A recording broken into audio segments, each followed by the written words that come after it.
Target acquired. Eagle 1, first strike. You have permission to engage the target.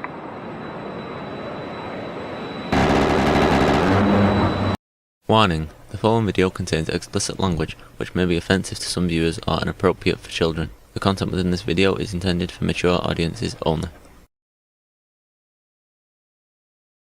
Welcome back, everybody.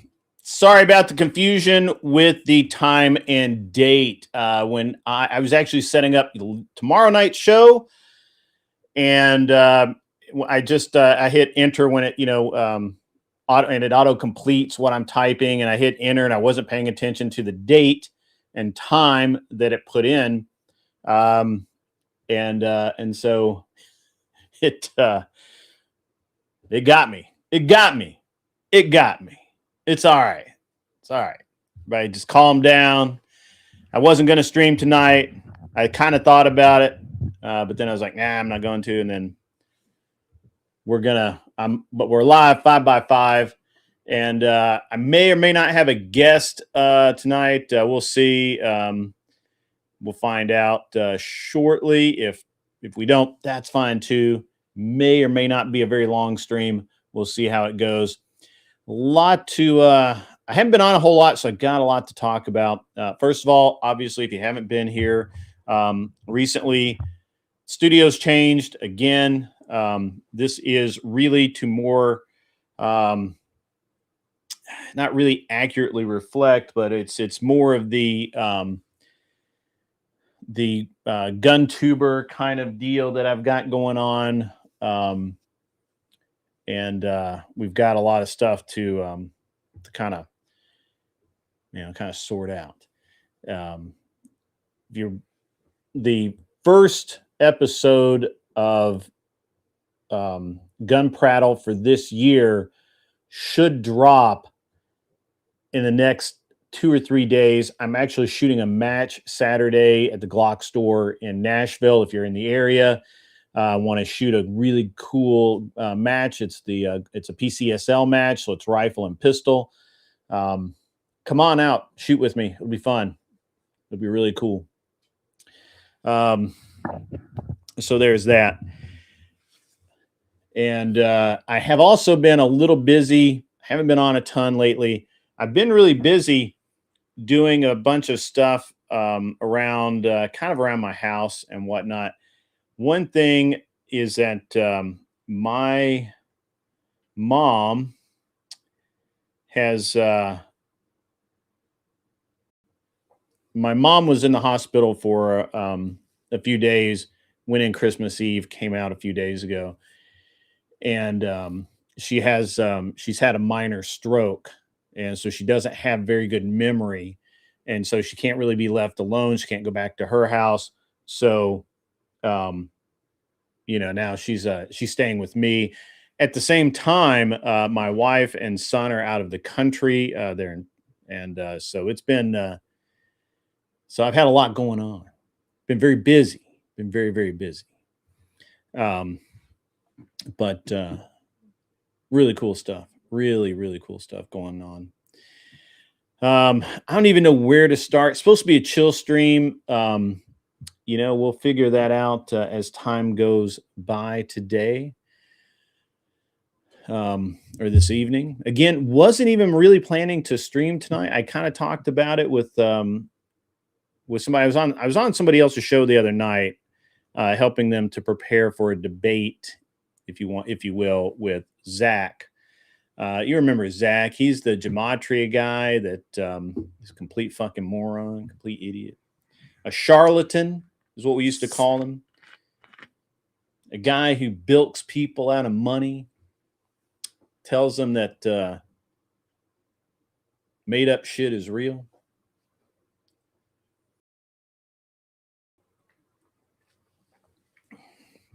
Anyway, I had a great conversation with this this liberal leftist, whatever, Mooncake, and she may come on tonight. We'll have another great conversation. I have a really good topic that I think Mooncake is perfect to talk to about, and I'm hoping that she comes on so that we can get into it. If not, that's fine. We'll do it another night. but I'm kind of really getting into this right now. We have a delay in the chat. There we go. The Department of Numismatics sends in $10. This super chat was entered incorrectly and should have been scheduled for tomorrow night. LOL. He's right. Happy New Year, brother Grid, and the good folks in the chat. Get well soon, Mama Grid. Honestly, it's going to be a long, hard road back, my friend. It's going to be a tough one. It's going to be a tough one. I don't know if you guys really, most people don't really know, what what kind of happens here, but you can have these strokes, man. They're bad news all the way around, and it's going to be really rough. Basically, even though she was on Aliquist, which is a blood thinner to prevent strokes, doesn't always help, or it doesn't always work the way we want it to. And basically, what seems to have happened is she sometimes has an irregular heart rhythm, and that can create very small clots, even with Aliquist, the anti-clotting or the blood thinners. So the clot traveled through her system, and then they can't tell whether it was more than one clot, or whether it was one clot that then split and kind of shotgunned through. There are two distinct areas of the brain affected, and basically motor function's fine, speech fine, has some weakness in her right arm, which she didn't have or wasn't picked up on in the hospital, which we'll be talking about that with the aftercare here in the future. The biggest problem is her memory. She just can't remember things. And it's tough. It's going to be tough, right? Like, it's just going to be tough. There's no way about it. So, you sit and talk to her, and it's fine for the most part, but she can't remember things. It's going to be rough. It's going to be tough. It's going to be tough. We don't know how this is going to work out, because she's been at my house now for several days, and not really sure that she can be left alone. You know what I mean? Like, maybe she can, maybe she cannot. It's going to be tough going forward, man. It's really going to be tough. We've got a lot of things that are going to be sorted out over the next few months, and we're just now getting into it. So it will be better when Belinda gets back and I have help, right? Right now it's just me. It's me, and I'm taking care of my youngest son. I'm having to keep an eye on my wife's parents and my mom all at the same time. So, it's pretty brutal right now. So anyway, I said that I was going to take most of the month of December off, and I did. I did stream the other night. I also I've been jumping on other people's show.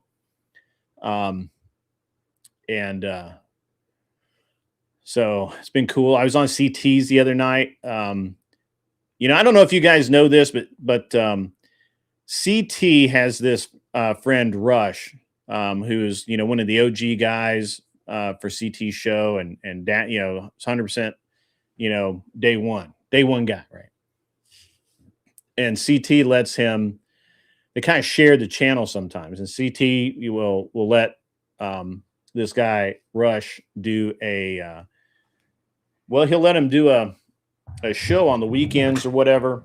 And Andrew was supposed to go on this weekend, and I happened to be there, right? And I saw it, and I didn't see anything about it in the Crucible. and I didn't see anything about it anywhere else, but I just saw it on CT show. So I was in the chat and, I was checking it out, seeing what was going on. And I started getting the idea, right, that there was, that something was going on. So Andrew was late. Andrew was about 3 hours late. I don't know that it matters why he was late. It's just the fact is he was about 3 hours late. And this guy Rush, instead of rescheduling this event, I don't think Rush is Muslim. It could be, but I don't think so. Instead of rescheduling, which would have been the right thing to do, what should have happened is Andrew reached out to him and said, "Hey, sorry I'm late. If you still want to do this, I'll carve out a block of time right now to do it. If not, happy to reschedule." And Rush is like, "No, let's do it now." That's totally cool if you can do it right now.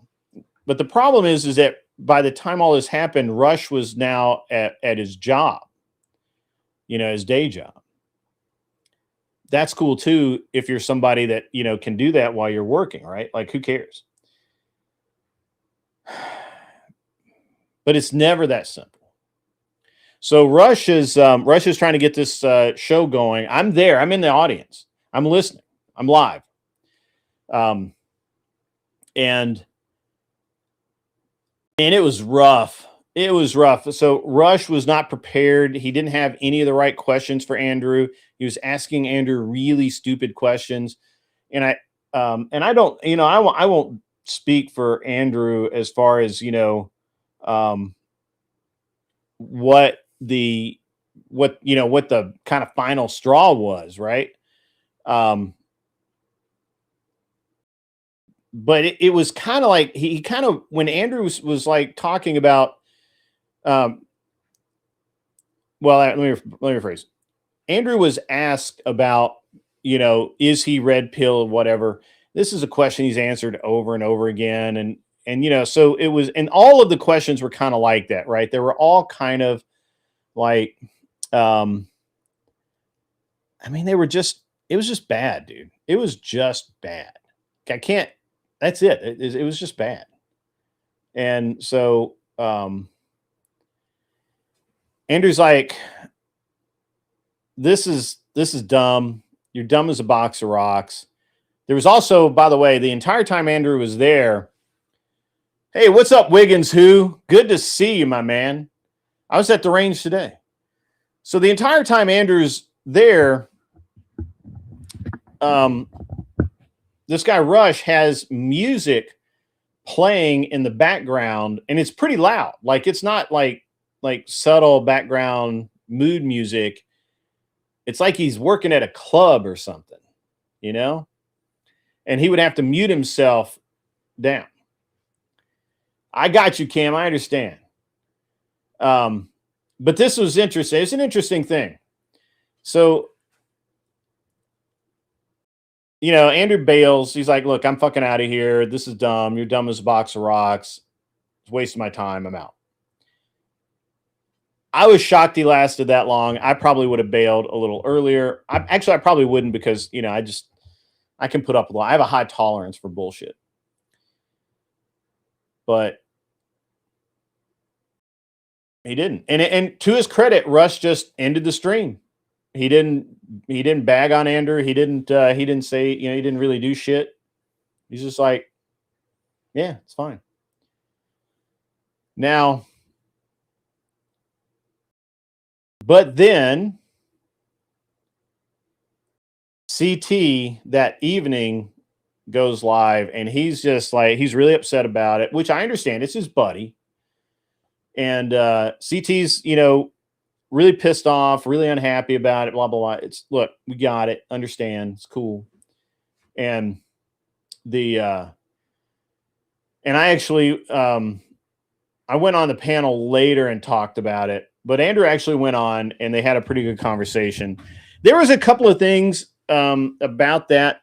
Dusty Flow State kind of did a breakdown of this where he actually spent like 40 minutes, 30 minutes tops on the actual video. And then just the rest of the time, he was just making just wild ass shit up about Andrew. One of the things that I don't think people realize is that there's actually a lot of employees of the Crucible. Andrew employs people. And there was something said about that I thought was weird.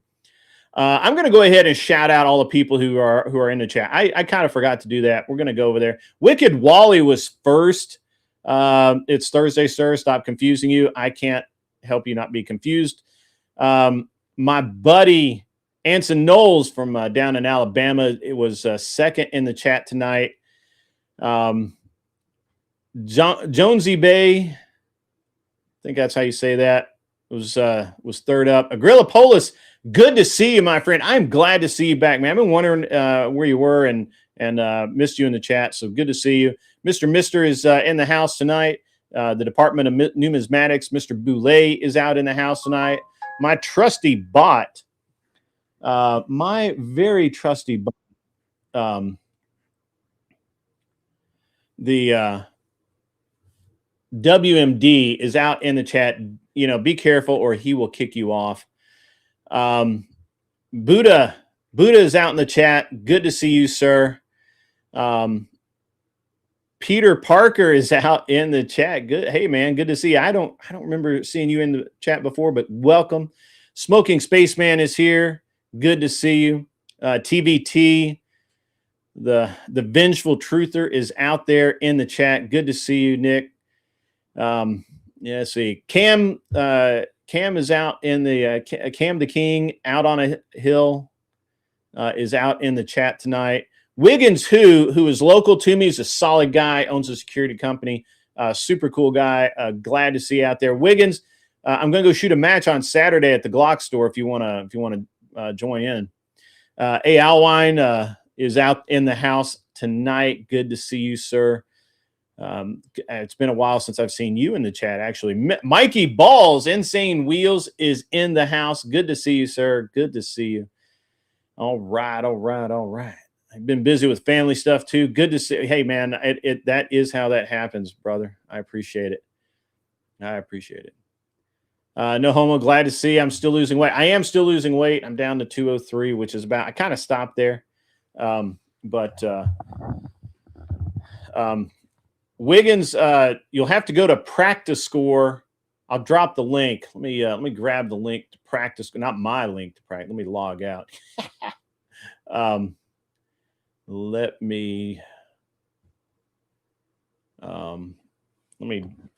go to Practice. Oh. We don't need to do dashboard.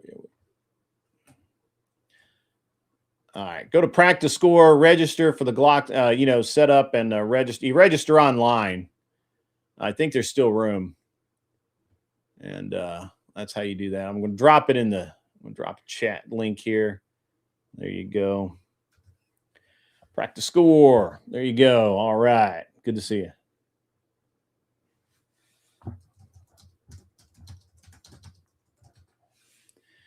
All right.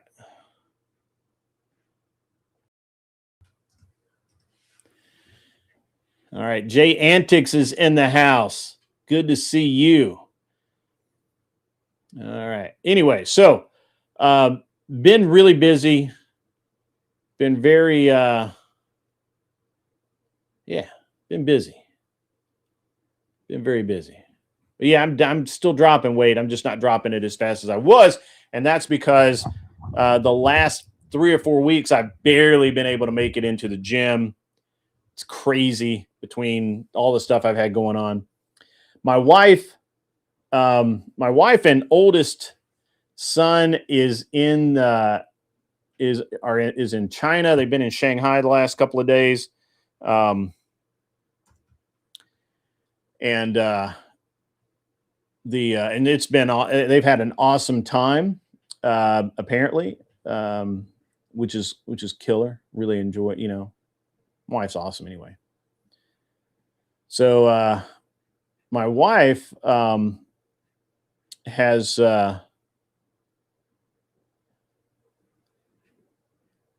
my wife had 150 pictures taken yesterday. And it's really impressive.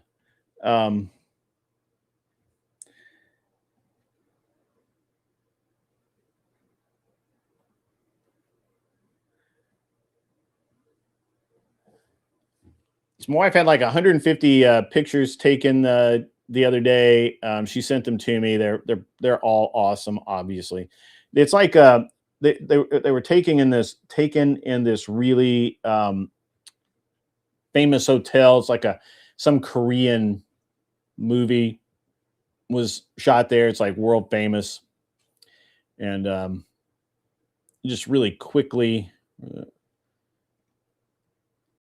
I'll throw out one of those.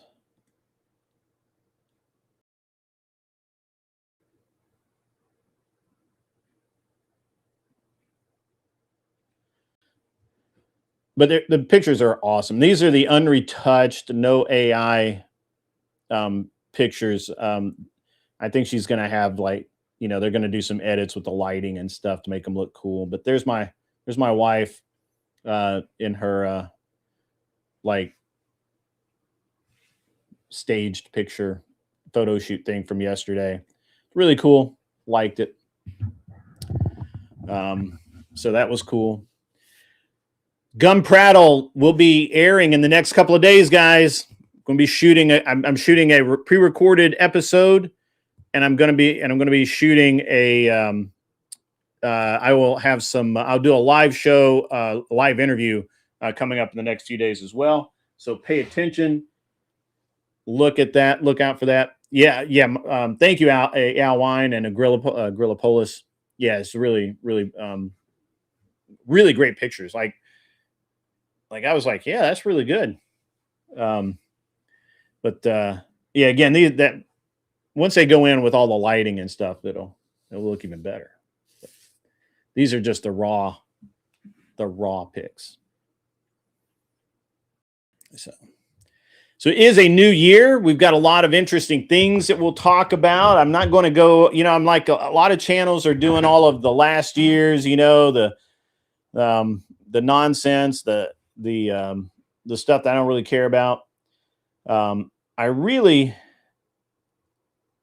Al Wine, that is absolutely true. I'm an exceptionally lucky man. I really am. So, I really am beyond lucky, to be honest. Thank you. And I appreciate that, by the way. I appreciate that. So, used to visit Chengdu. I had a friend there that I used to work at with a contracting job. Went there for his wedding and both kids' births. Yeah, that's cool. I haven't been to Chengdu, but I've been to Shenzhen, and I've been to Hong Kong, and I've been to Beijing and a couple other places. So I haven't been in a few years. I need to go, but I have to stay. My youngest son, I have to be. Somebody has to be here with him. We can't just leave him to his own devices. So, can't do that. All right, so. What are we going to talk about tonight? So I sent the link to Kat Katibi, who is not coming up because, she's being weird. She says she hasn't changed out of her PJs. And Mooncake has gone quiet. So I was hoping Mooncake would come on. In another year, we'll just take him with me. Yeah, he's he's got preschool and all that. Pre-K, not preschool, pre-K. He's got a lot of stuff going on. So that's when my oldest son went with my wife, because I, obviously don't really necessarily want her going by herself. So anyway. All right. So yeah, it's been an interesting week in the internet sphere. Which is totally fine. I think that there's a lot going on out there that I just don't care about. So I just kind of stay in my lane over here. And we're going to talk about some. I really was all set to talk to either Cat or Mooncake, but they're not participating. That's unfortunate. I did get to kind of debate, argue, whatever, over on Mooncake's channel the other night with this Gematrian guy, who, by the way, was trying to tell me how good at math he was when he didn't understand that 9,000 BC is before 4,000 BC. He didn't understand that whole, negative number thing. And he's trying to talk to me about how he's good in math, and that's why, he believes in gematria. Thought it was really funny. Super interesting. Mooncake is a girl. Suppose she could be cucked, but it's weird. What's up, Kronos? How are you, man? Good to see you. Good to see you out there. As we enter the new year, obviously, we've got a lot of stuff going on. You can fix it. Probably so. Probably so. Backwards maths can be tricky. That's right. Math is hard for some. And it was funny because he's like, you're wrong. And I'm like, no. And his claim is that the Sumerian, the gematria in theory, it all came from these Sumerian tablets, right? Which are also in theory the oldest written things that we have, right? The oldest written history, all of that.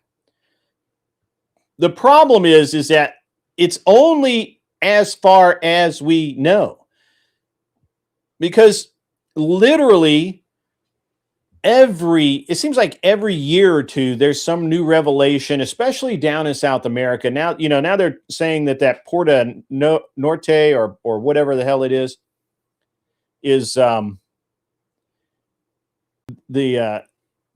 Inca village where now they're saying that it's as old as 9,000 BC. It could predate everything that we've ever thought about. Hey, what's up, Dusty? How are you, man?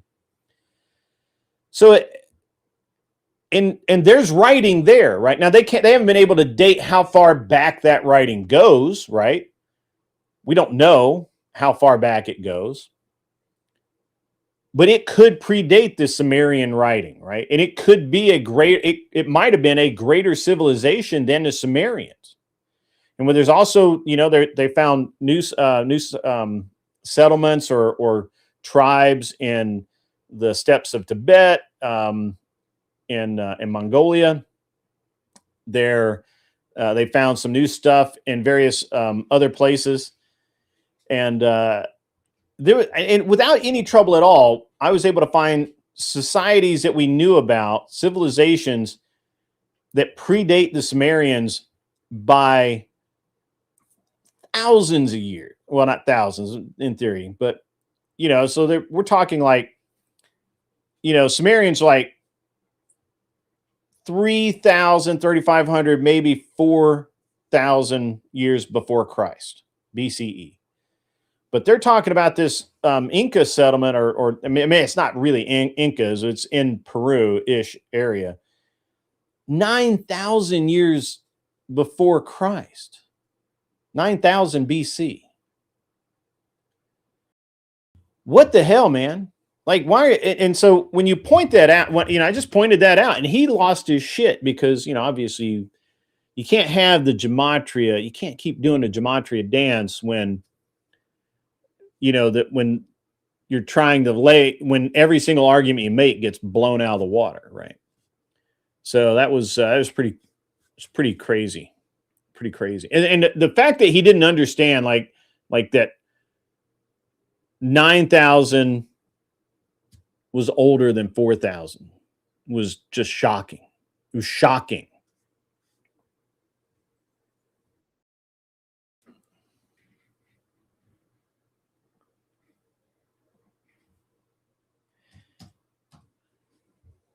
Shocking.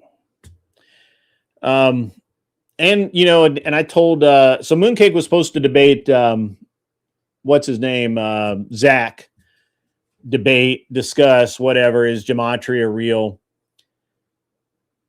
You're supposed to kind of debate each other on Zach's channel one-on-one. Now, this was dumb as fuck, right? And I told her, I'm like, don't be stupid. You're not stupid. Don't be stupid. One, don't debate Zach on Zach's channel. You debate him in a neutral channel. There's lots of people who would have hosted that debate.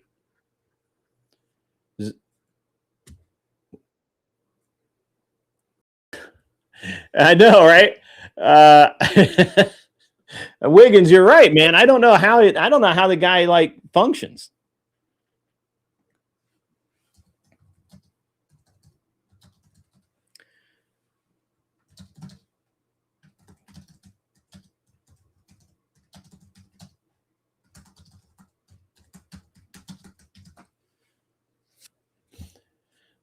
So, yeah, right. Well, partially powdered dusty. Gematria itself. So it's not just the gematria. You know, Zach's version of gematria is definitely overload induction hypnosis, where you're basically trying to rattle off a bunch of different things and kind of get the brain a little bit off kilter and more suggestible, so that when you say something, no, it says hard as hell. Texas 3-gun. It was a championship that I competed in a few years ago.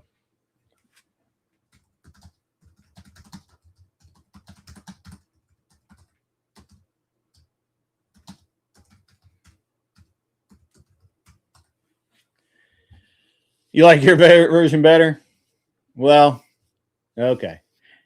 But yeah, I mean, Dusty's not wrong about it. Zach's version is definitely overload induction.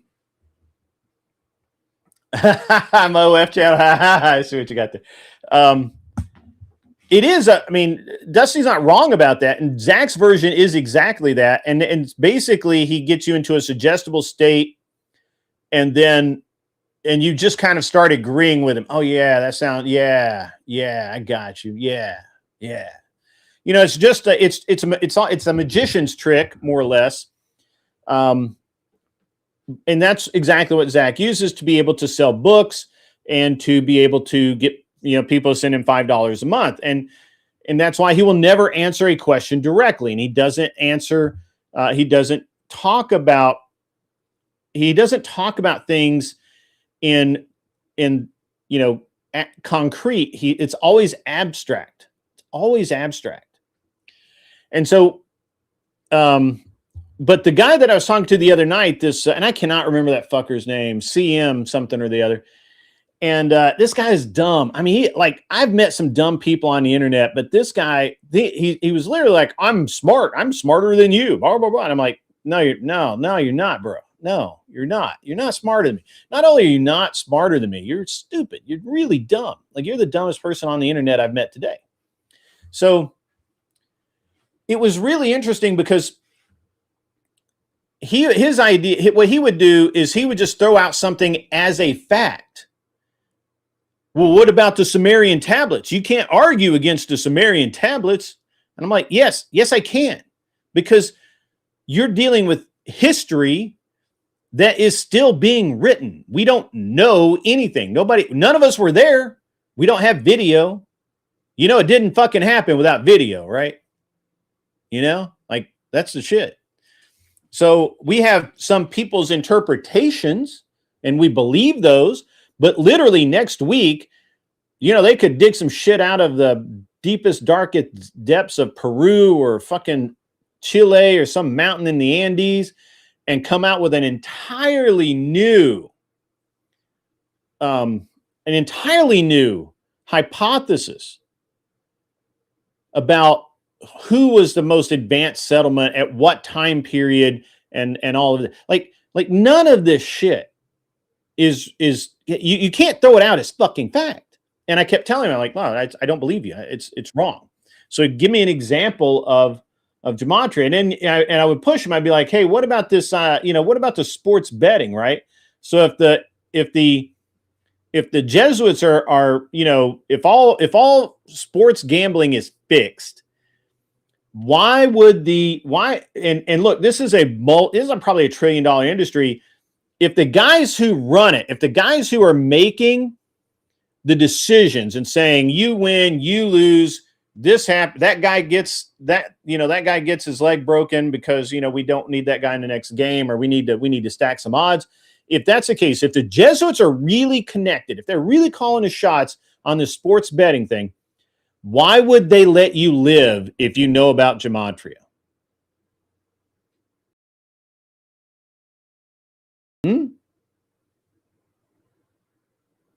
Why would they let you live? And why aren't you a billionaire? Those are the two things. Why are you not a billionaire, and why are you still alive? If you can use gematria, to predict sports betting outcomes. And then he says, well, I did that for a while. It's about 50-50. You're always going to kind of lose, blah, blah, blah. And I'm like, yeah, because it doesn't fucking work. Right? Like, you can put a monkey in a room and he's going to pick the winner of the Super Bowl, 50% of the time or whatever it is. I forget what the stat is. So this is dumb. It's really low tier to me.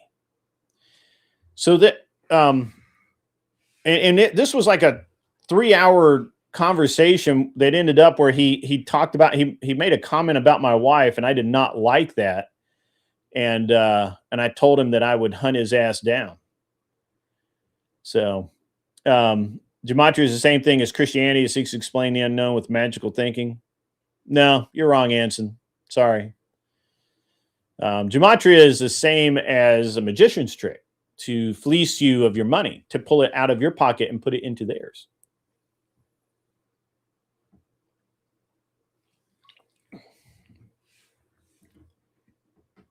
But yeah, I mean, I think, and so anyway, Mooncake went over to Zach's yesterday, got hammered, as predicted.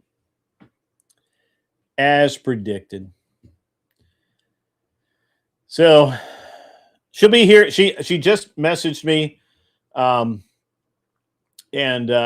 said that she's been out doing stuff, she's on girl time, which means that she might be here in the next hour or so. So have you seen this bullshit, guys, about the so the Nick Shirley videos where he goes in and he says, hey, where are the kids? These are daycares. You're getting hundreds of thousands, millions of dollars total. Where are the kids? He went to these daycares. And then magically, about 24 hours later, 48 hours later, there's a video surfaces that shows kids coming and going all day. Mind you, I haven't seen the video, but I would not be shocked to find it's the same 3 or 4 kids, and they all went out, and it started happening yesterday. This is that one that got broken into and the record's missing. I didn't hear about that one. Smoking Spaceman. You're up on me on that one. Apparently video has surfaced, and I had not heard about that one. I only heard about that they magically found video where they had a camera on the front door of this place, and they have kids going in and out all day. Personally, I want to really see the video. I want to break it down, and I want to see if it's the same kids over and over again, coming and going. They lost records and a lot of cash that they had hidden in the walls. What the fuck? Seriously? Do they really have cash hidden in the walls? Or are you just kind of like, are you pontificating? Because why the fuck would a daycare have cash hidden in the walls? That's crazy. The Jesuits do yield massive power, but only because, like Pat Con, they infiltrate everything. Really? I don't know. They seem pretty non-existent to me. So, Wiggins, that's real? Yes, I agree. Deport them back to their shithole country. You guys, if you missed it the other night, I had Socrates on. We had a great discussion, and one of the things that I find, and I would love for somebody answer me this question. I have an exceptionally bright audience. Someone help me out here. Please help me out. Explain to me why all of these people who are coming here for a better life are different than anyone else from another country that come here for a better life, unless you're admitting that their country's a shithole, in which case we should do something about that. We should literally like take it over. We should own it, like Mexico. Like why do we want people coming here from shithole country of Mexico? HHS demanded the records, and the next day they had a break-in. Holy fuck, that is coincidental. They all need to go back to Somalia and take Omar and her husband brother with them. Yes, absolutely. Yes, there's a video with the guy reporting the burglary wearing $2,500 glasses. You can't make this shit up. You just can't make it up. It's too good. Okay. Wow. Yeah, so, it's like, why, if it's not the case that, these people, if it is the case that these people are coming here for a better life, then they're fleeing their shithole country, and we can call their country a shithole because they can't, because of the free shit they get here in America. If we actually require, we had much, much less immigration when it was not only difficult to get here, but they had to work their asses off when they got here, and they could not just get free shit. I'm going to get into, we'll get into that a little bit more here in a second. The Nick Shirley vid is just like the tip of the iceberg. That shit is everywhere. Iowa, Ohio, New York. And speaking of Mayor just took his oath on the Quran. Yeah, I heard about it. I didn't watch it. Obviously, I've been busy all day, but yeah, it's terrible. Yeah, they do need to assimilate. This is a big thing, Wiggins. This is a big thing. And I was I'm talking to Socrates the other night. So like every other country that's come here, every other nationality, ethnicity, whatever that's come here, they've assimilated. And I use the example of when I was in third grade. So I was like 8, right? When I was in third grade, they had a bunch of Laotians. We got one from Twitter here. Give me a second, guys. I'm going to read this in just a second. Guy over on Twitter or Twitch.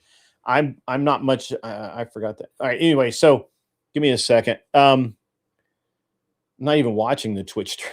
I should be. All right. So here's the thing.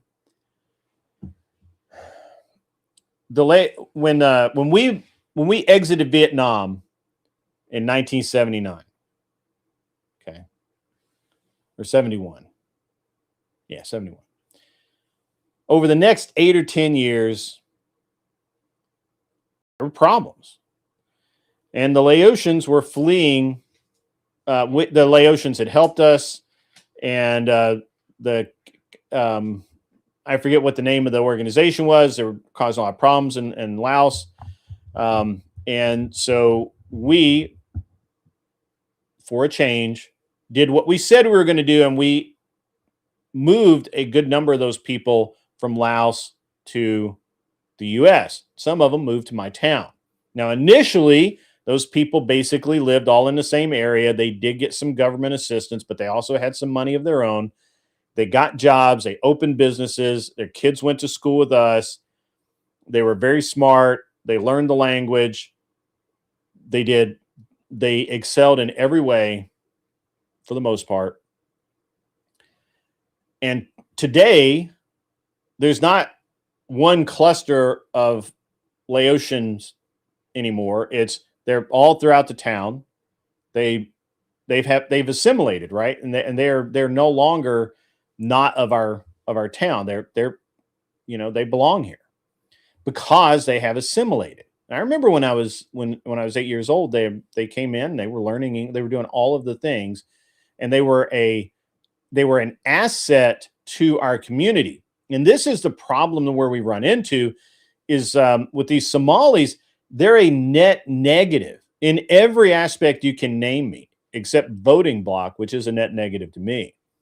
All right, I'm gonna stop talking for a minute. I'm gonna read this. Grand Designs Enjoyer over on Twitch says, hey, the most troubling thing in the Somali community is female genital mutilation being extremely prevalent in their community. That's not the most troubling thing, but it is up there for sure. The data shows over 90% of female 15 to 49 age range have suffered female genital mutilation. People perform it on their kids and relatives up until early teens, suddenly grabbing the target female so they don't have a way to resist. Yeah, I okay. I actually believe that. But the most troubling thing about the Somalis is the fact that they 100% believe in cousin fucking. I told this to Tyler, Average Debate Enjoyer, who's in the process of moving to Texas right now. I told Tyler this, and I told him, I said, hey,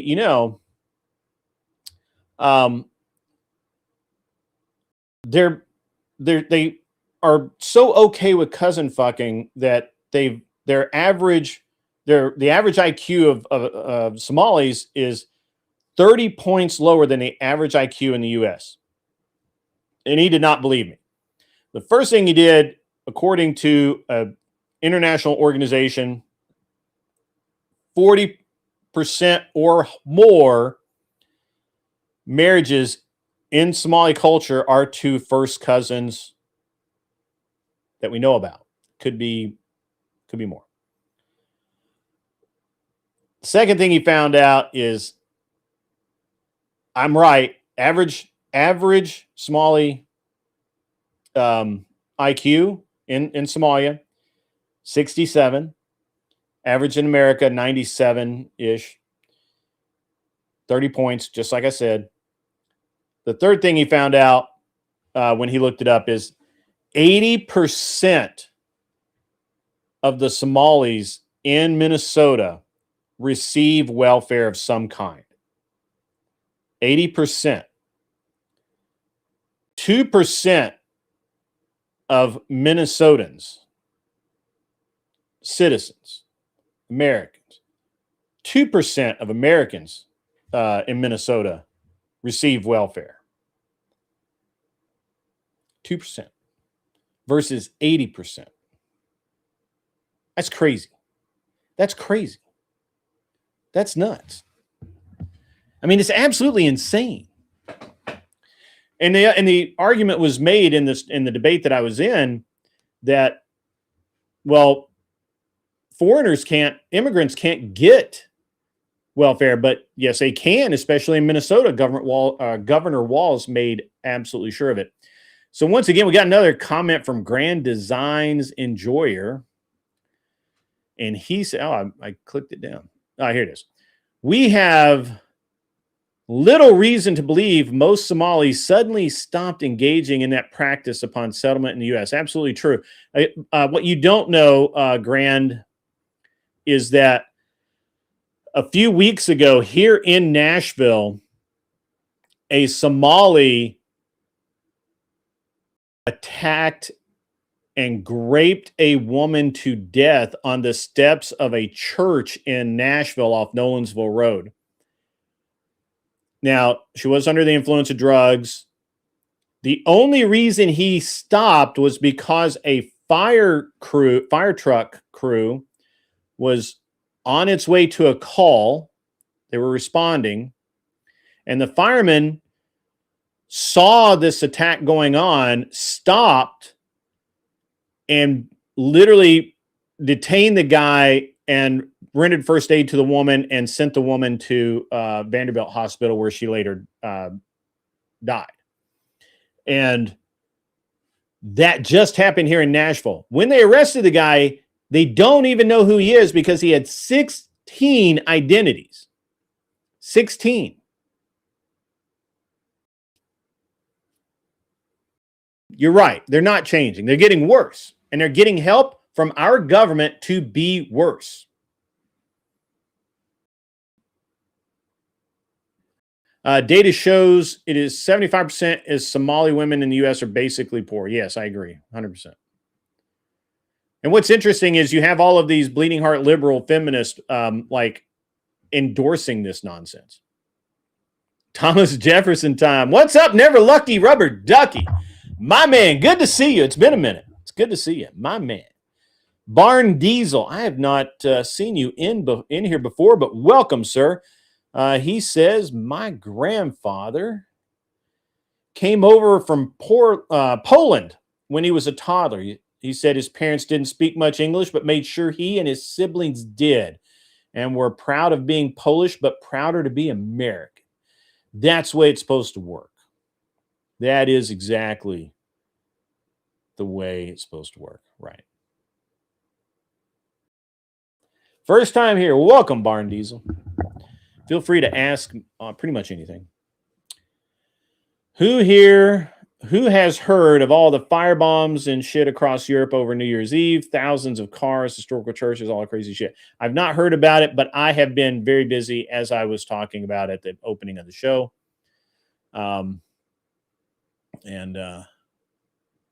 Yeah, it was rough. It's really rough.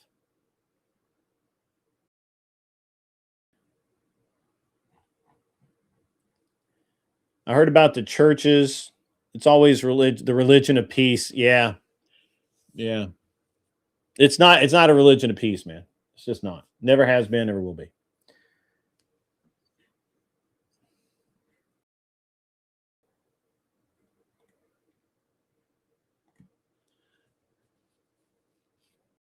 The left is mad the Somalian daycare pirates got caught. When people like Hassan and Destiny have to defend the fraud, you know it's bad. Yeah, right. Well, here's the thing, guys. The daycare is like the daycare is a tip of it. So what you guys may have noticed in Nick Shirley's videos is these daycares were all in basically a building that was divided up into all of these offices. And I would bet you cash money that 90% of the 90%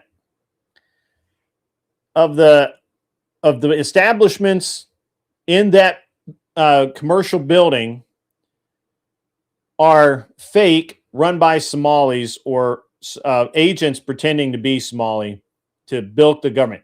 It is industrial bilking of the taxpayer. It's literally a machine. They've built a machine to drain our tax dollars through fraud. It is a fraud machine. And it preys on the heartstrings of everyone. It makes them want to be part of this. And it is absolutely garbage. It's garbage. Garbage. The left is mad that Somalia. Yeah, I read that already. Yeah. Yeah.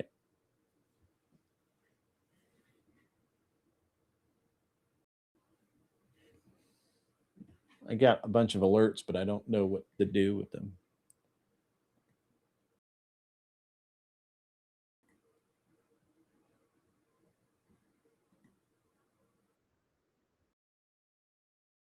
What in the world? That was weird. All right. Click the wrong button there. All right. So, yeah, it's pretty bad. Anson, I don't think that they gave up Christendom to Islam. I think that they allowed Islam to come in, and they were trying to be they're trying to be their great social liberal selves, and they just fucked themselves, right? No lube, raw dogged it right in there, you know. Yes, empathy is a tool that people use to destroy us. Wiggins is correct. And that's why I don't have any. And I can't wait till Mooncake gets here, because I have a great discussion and argument for this that I think she's going to make this all worth it if she'll just get her ass here. The reports of potential fraud amounts, it's 18 billion. That's true. I've read that multiple places, which is higher than the Somalis' total GDP, which is 12 billion. Yes, we could have bought the country. Literally could have just gone in and bought the country. Why don't we do that? You know, what's interesting is that we keep acting like that we just give them money and they're suddenly going to be better, when what we should be doing is we should be going in and just admitting that they're dumb as fuck. They're never going to do it right. So we need to do it. We need to do it. And we just need to, it's just got to be that way. So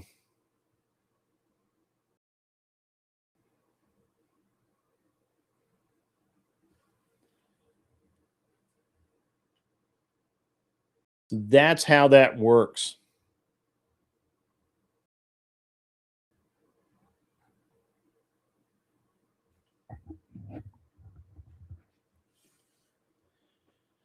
Oh man, what a day.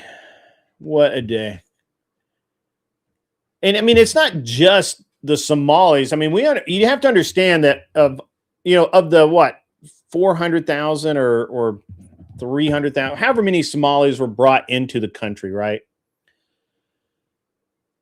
That's cool.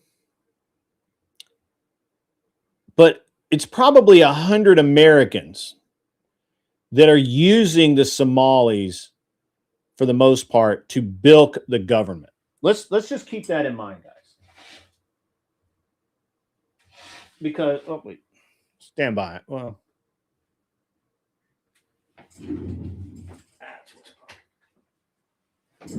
sorry about that. Sorry about that. I had to adjust something and I couldn't reach it. So yeah, I mean, it is what it is, guys. It is.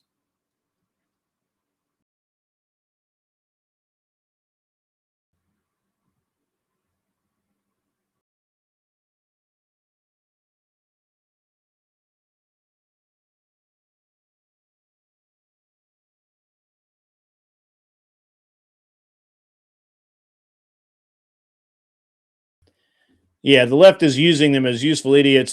Although honestly, I think they're just using them as puppets, right? So, they ask for all this money to help these people, but the people never get the money, which is exactly what the left is the best at. The best that they literally do it better than anybody, just the way it is. Hey, what's up? Ismail, I ate you. That's funny. Good to see you, man. How's Australia?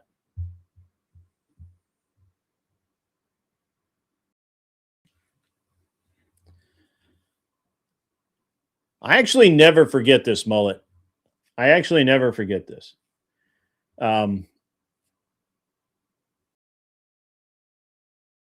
Yeah, I never forget that.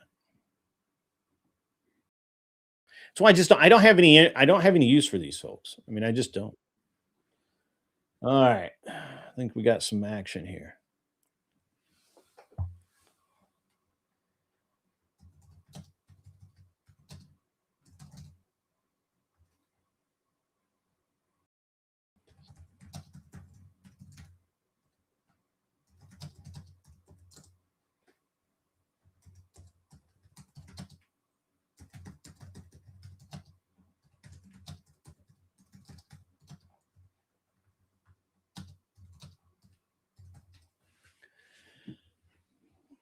All right. Sorry, guys, got distracted one more time. It happens. It happens. Yes, the left and the crooked used these Somalians. Has nothing but money laundering operations. It's true. And here's the thing, guys. Understand, it's very important to understand that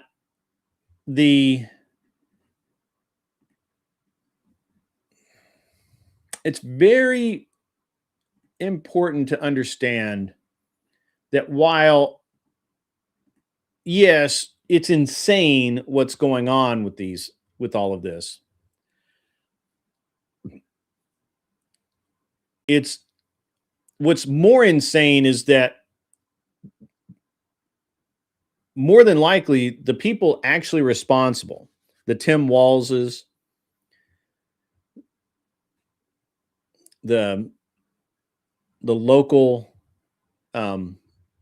agents who approved this nonsense, all of the people, the truth is that most of the people will not, most of the people truly responsible who reap the most money, who put the most money in banks, they have Swiss bank accounts or actually probably Virgin Island bank accounts now.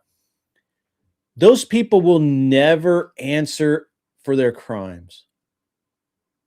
Never. Just won't happen.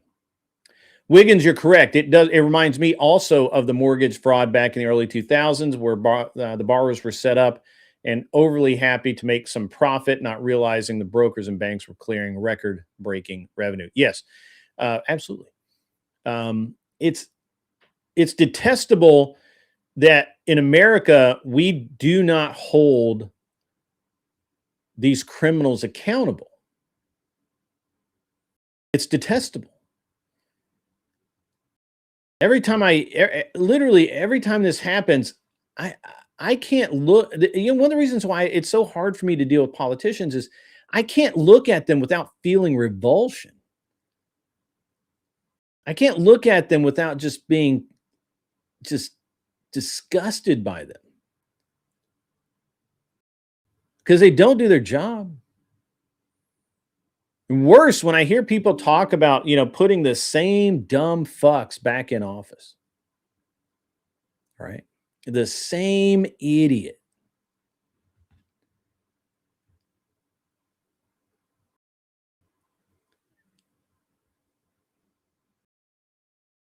I'm like, yeah, I mean, sure, vote for the Republican because that's what we need, but why don't we have term limits? Why? And I have a growing number of associates who will not vote for the same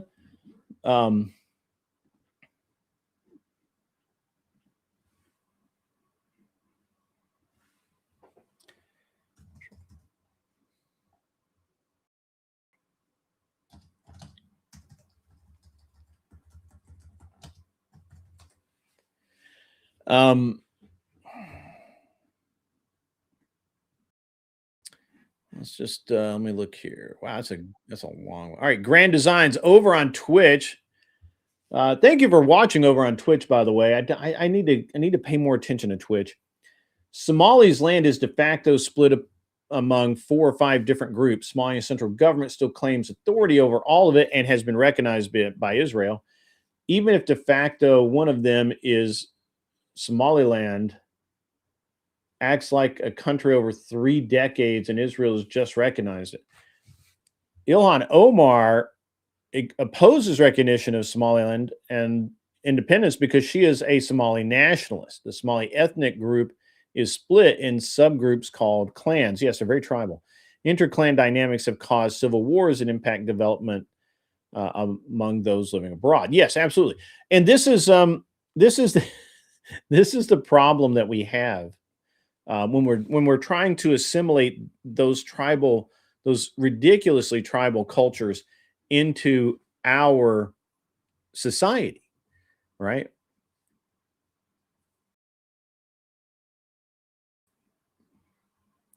And I just have to keep saying this, I'm sorry. I kind of got distracted. My I have a growing number of associates, friends, people I know, all that will not vote for the same politician more than twice. 2 terms, that's all you get. And then they're voting for your opposition.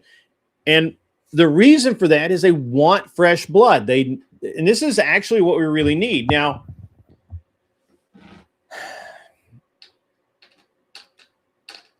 we would have to really, as citizens, everyone listening to this show, everyone that you talk to, every time you talk to somebody about politics, you would have to literally say, hey, we can't do this anymore. Right? We can't do this anymore. I get it. But we need term limits. And if we can't have actual term limits, we need to vote those fuckers out. And we need to select better politicians. We just do. You can't get around it.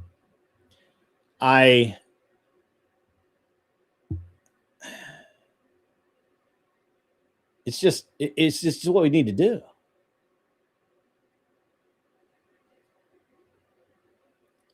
We have a real problem, ladies and gentlemen, with our politicians.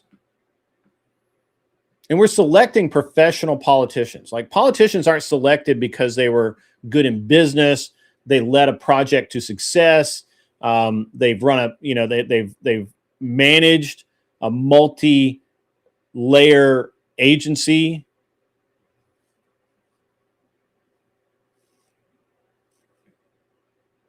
We literally, our politics have become a freaking popularity contest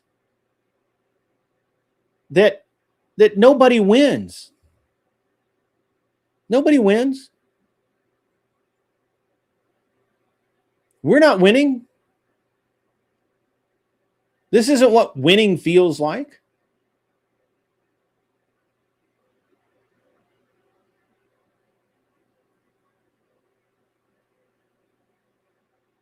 Yes, correct. Politics is all image, no substance. It didn't used to be that way, and it should not be that way. And we ought be doing better when we go vote. Even before we go vote, when these guys are when they're in the pre-run, right? When they're getting ready, when these candidates are being selected by the different parties, how many of you guys have, phoned into the Republican Party and said, hey, if you put this guy on the ballot, I'm not going to vote for him.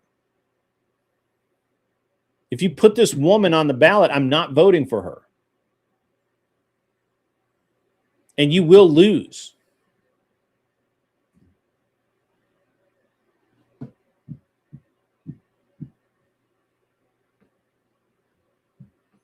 Yes, Smoking Spaceman, that is true. About 46% turnout in the presidential election. It's even less in congressional elections. And I'm not saying that everybody needs to care about it. Right? Look, if you don't care, you don't care. If you just want to rant and shake your fist and whine and cry, I don't give a fuck. Nobody else does either.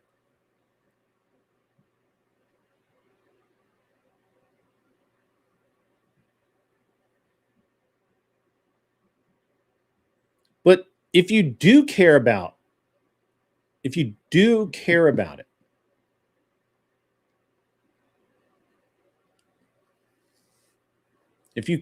where the country is going, if you want to have an influence, go down and talk to look, every town has a Republican Party central, right? Go down and talk to them. Take 5 of your buddies with you and say, hey, all these guys feel just like me. And this is what we feel like. This is what we need. And we're tired of this. We're tired of not winning. We're tired of being told we're winning when actually we're surviving. Do you understand the difference between surviving and winning, right? We're surviving right now. Make no mistake about it. There's no fucking winning here. Now, part of that reason, and part of the reason for the part of the reason, which is even more important than what Smoking Spaceman is talking about, 54% don't care to vote. More important is the why you're voting. What's the education that what effort are you putting into this? And what do you want out of it? We're not winning. The Democrats might think they're winning. They're not winning either. You know what's the dumbest thing ever? Is all Democrat politicians have to do is say, ban guns, money for all these endless programs, and I want to tax the rich.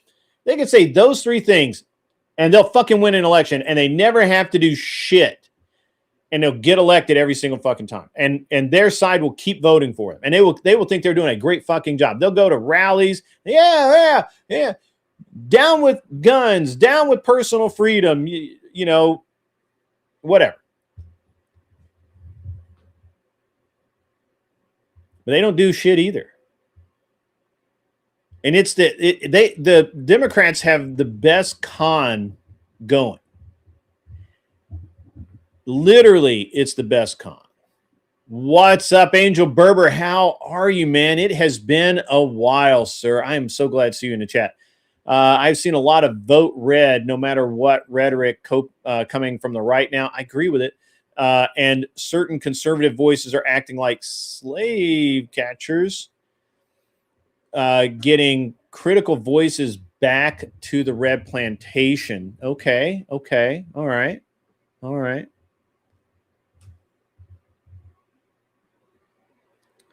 Yes, black powder pew-pews aren't considered firearms. But they don't even have to do anything, Kronos. They don't have to actually propose. This idiot Memphis keeps getting elected because he's black and because he keeps saying shit that people want to hear, but he never does shit about it. He just runs his mouth. He's not sponsored a bill. He's not done anything. He doesn't care. It's a waste of fucking time.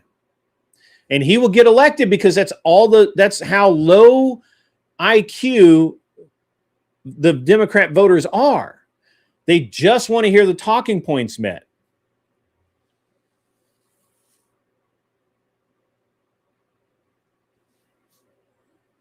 Do you need to slap him? Yes. Slap a bitch. Yeah, absolutely. But literally, the guy literally just, he never does anything, and he's never going to do anything.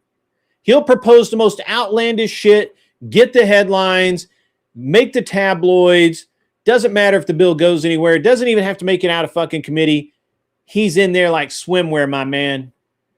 And he's like a tick. He's going to hang on to that damn, he's going to hang on to that, to the position there for fucking ever. Because he's just going to keep saying the things that Democrats say they care about. And nobody actually cares about that shit. Nobody cares. But on the things that Republicans actually do care about, getting them to turn out and vote and is easy, but getting the politicians to actually do anything about it is hard. And we have to do better. And you have to go literally. And this is where conservatives should have it up on the liberals.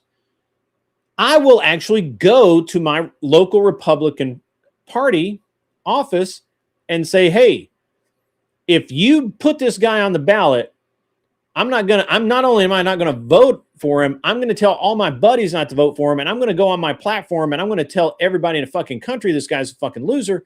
And literally, I will endorse anybody else but your guy. Now, a few years ago, that your local Republican office probably wouldn't listen to you. But since Brandon Herrera only lost by like 10 votes, the last time he ran for senator of Texas, and he's running again against the rhino that they put in charge that has all the money, and he will the entire Republican Party or National Committee, whatever, the RNC has actually started listening to normal people again. But not enough. We need to do more. We need to do more. And yeah, look, you're not going to go into California and get everything you want, right? Because that would be stupid to think that's a thing, right? Like that, like nobody, I don't think we got anybody here that stupid. I mean, maybe, but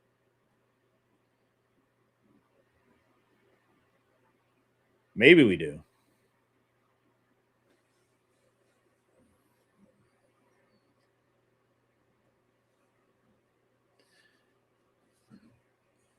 If I was a Texan, I'd vote for Brandon too. I might vote for him anyway. Thomas Massey would make a better president than Vance, maybe. Another YouTuber running against a rhino in Ohio is Casey. Yes, and the car guy versus Vivek. Yeah, I've seen that. And you know what? That guy could actually win. That dude is super popular. The left has been silent about the fifth day protest against Ayatollah Ali Khamenei. He has put the nation in lockdown. I heard about that. Shut off the internet, closed colleges, and sent hundreds of people to jail. Yeah, it's true.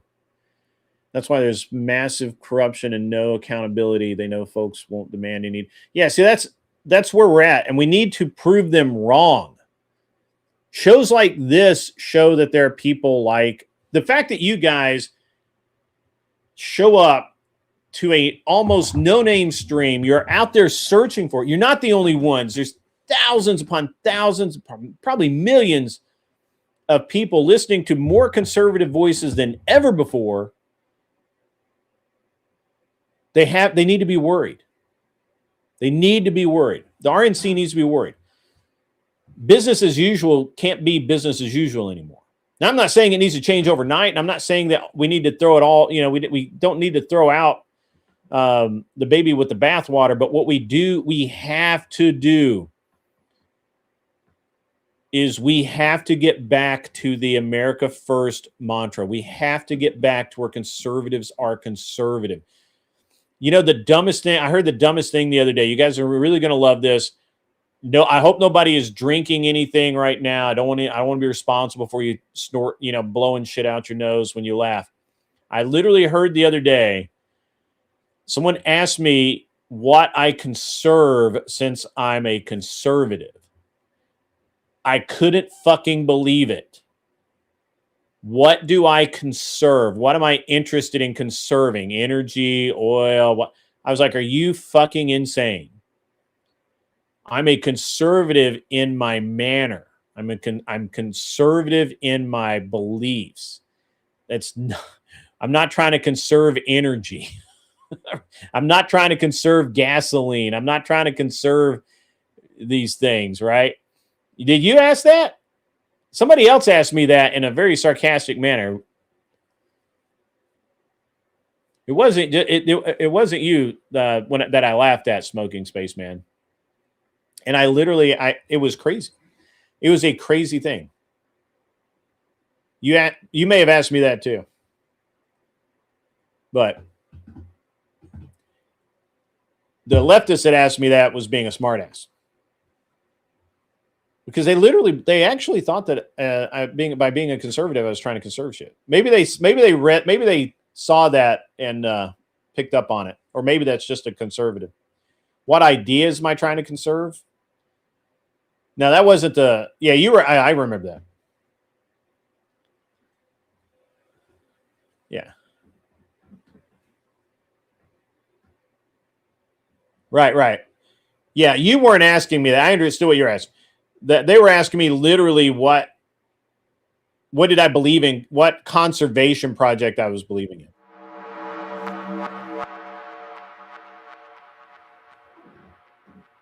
Kronos has become a member. My man, Kronos, welcome to membership, my man. All right. Hey, I got my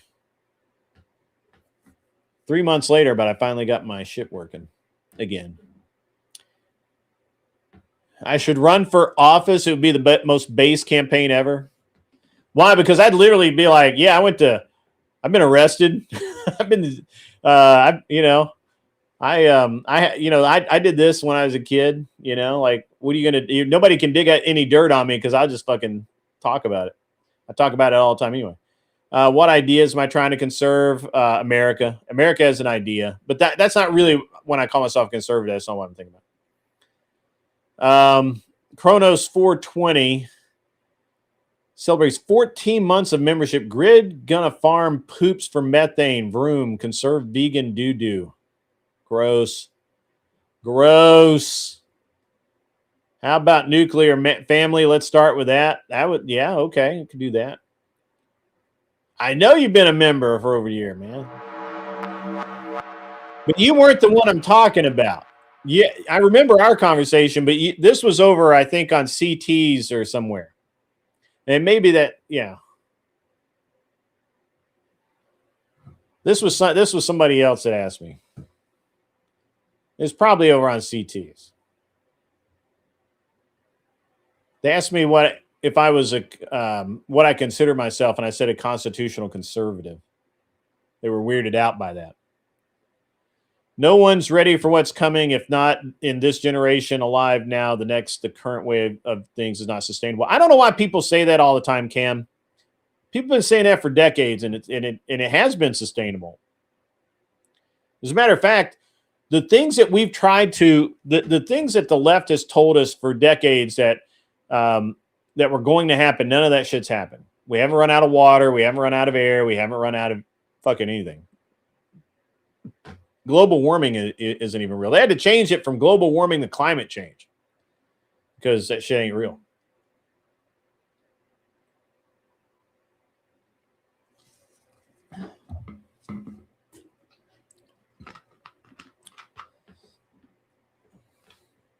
I really like how every 10 years every election cycle, some dumbass Democrat will run on energy conservation because we're gonna run out of oil in 10 years.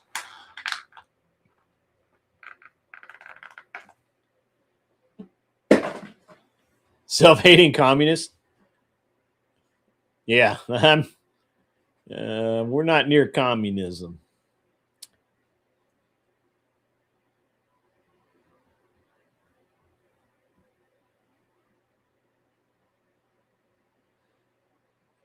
Negative communism. I guess everybody's going to stream tonight. I wasn't intending to stream tonight, but that's fine. I have Greta. It's Crash Out Kel. Guys, I don't know if you saw this. By the way, look, I know you guys. We have a lot of fun with Kel. I think she's cool. I think she's great. I've met her in person. She's not that bad in person. If you don't know, Kel has been in rehab. She's going through rehab right now. I'm not going to get into why. That's her business. If she wants to talk about it, that's fine. Or if she has talked about it, you guys can go find it. That's fine too. She's in rehab. So, keep her in your thoughts, prayers going forward that she can get clean and sober, which is if she just gets clean and sober and stops fucking up her life, she'll be far better off. And, so we'll see. She actually tried to call me yesterday, but I was busy. I think I was on the range or something, and I didn't. My phone doesn't always alert me to Discord messages. So, speaking about flock safety, almost a year ago now, it's in the mainstream news, but it's one of dozens of programs. Okay. New York City is going to suffer and the rest of the nation will be out like we told you so. Yeah, that's true. Mullet baby, though. So the thing is that while I don't disagree with you, I think the closer reality is that they're going to be using this to They're going to be using. So what's going to happen is Mandani is going to make all of these things, right? They're going to be. He's going to be trying to pass this thing and that other thing, and the governor is going to shut him down. And he's going to, every time he doesn't get something he wants passed through, they're going to spin it like, well, we can't get anything passed because of this stupid ass governor. We need a different governor. And that's what's going to happen. That's what's going to happen. And they're setting it up. They've been setting it up. There's no way the governor's not going to pass shit that that the mayor of New York wants right now. It's the way it is. So, you know, I wish it weren't so, but it is so. So, you know. Yeah. New York City is already a shithole. I used to live there 3 days a week for work. The rest in D.C. It has changed a lot in 8 years. It will be a failed society like California. It's been a failed society, to be honest with you. The only thing saving New York previously was the fact that they had a shit ton of billionaires there. But now that the city is going after the billionaires are leaving. Those tax dollars are not being replaced. I'm not really sure what New York is going to do about that. It's going to be interesting to see. I have no answer for you. I think they're going to be in a cash crunch. I think it's going to hurt everybody. We'll see. We'll see. He didn't make it till his time on the transplant list for a new liver recovery. What did I miss there, Crumbs?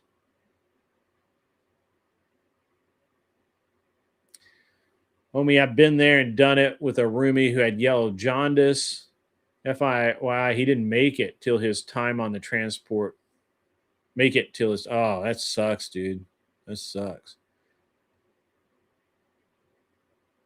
What's up, Vampire Frog, man? Good to see you over here. I don't normally see you over here. How are you doing tonight, sir?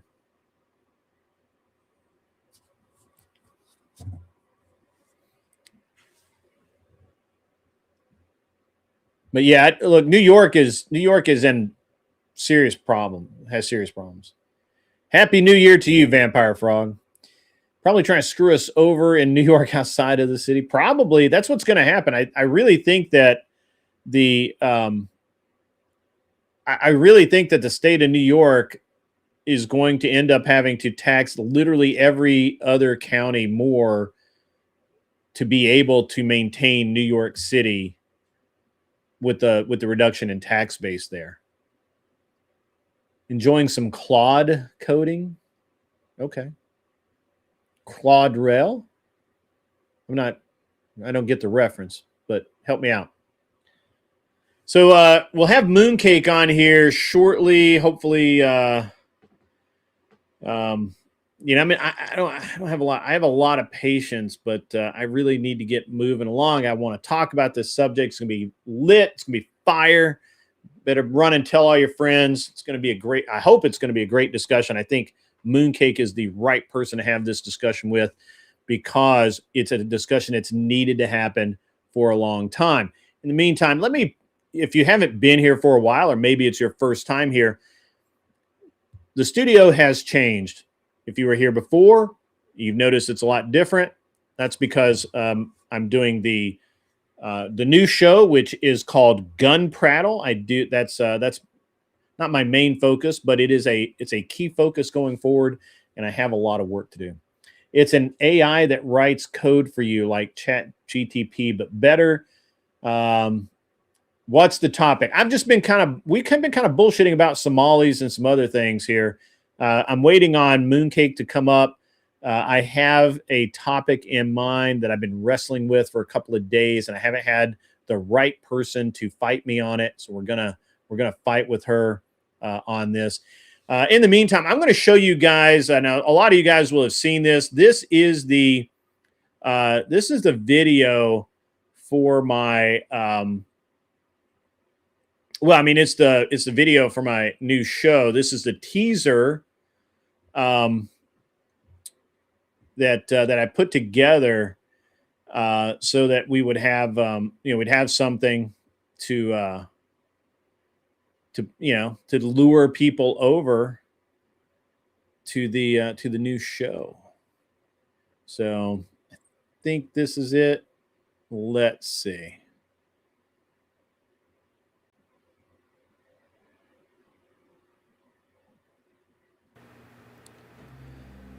My name is Don Walker, and this is my new channel.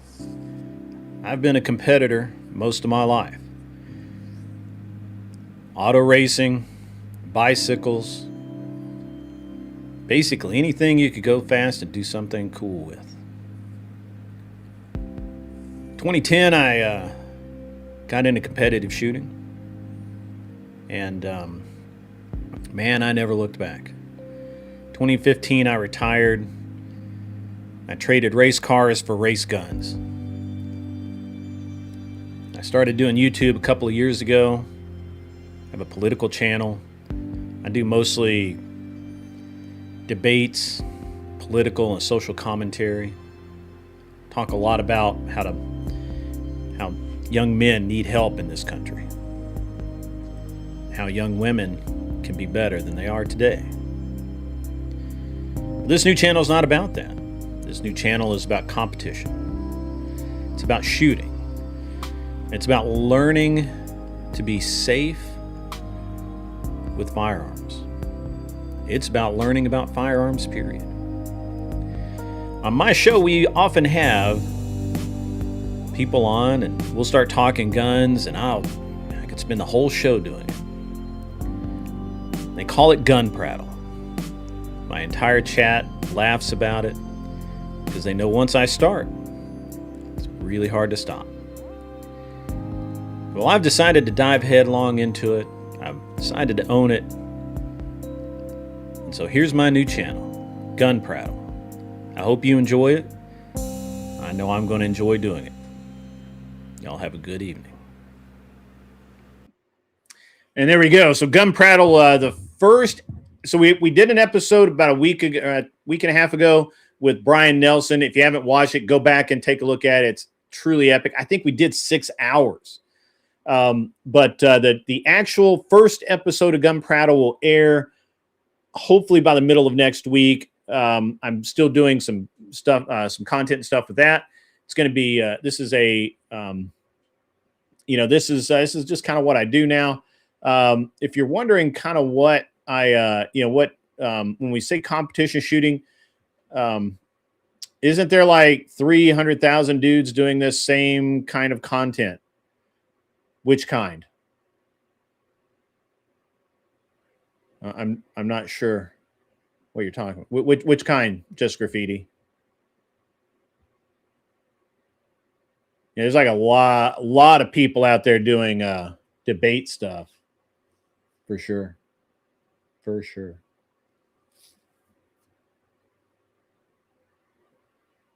A lot of them.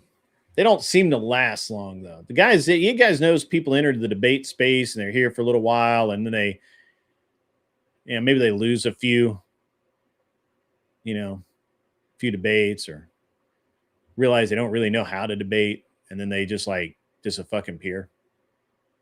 Yeah, I've noticed that too. Well, now there's 3001. That's funny. That's funny. Gun and gun safety content. There probably are. They're all different. So, get the, get in where you fit in. Mine will be, I've not seen another channel that will do the same content I do. So we'll see. We'll figure that out. So. Oh, Imperious won't come over here. He gets banned too quickly.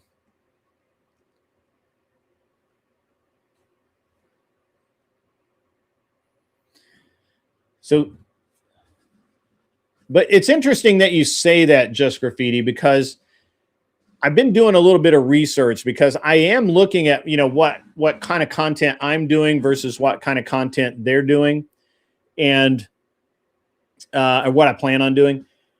And literally, there's probably more than 300,000 channels.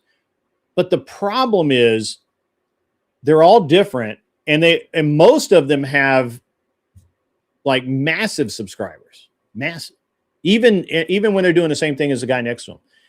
because it's a massive, massive base of people who want to listen to it. Imperius can't lean into racism more. He just can't. He's leaned all the way over. He's kickstand right now. What's up, Johnny Dollar? How are you? A lot of people I have either not seen in here before or not seen in a while. That's pretty cool. I like that. Think about getting back into debate, but it's been over 15 years since I did any real debates. Well, but hey, brother, anytime you want a little test debate, I'm your man. I'll help you out. No problem. No charge. What did you debate, Johnny Dollar?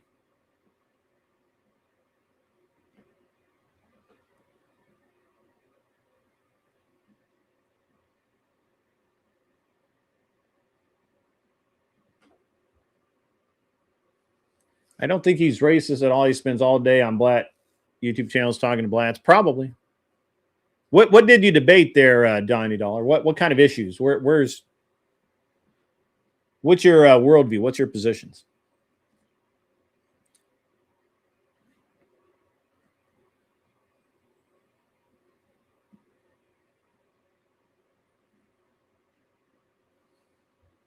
He does spend a lot of time there, though.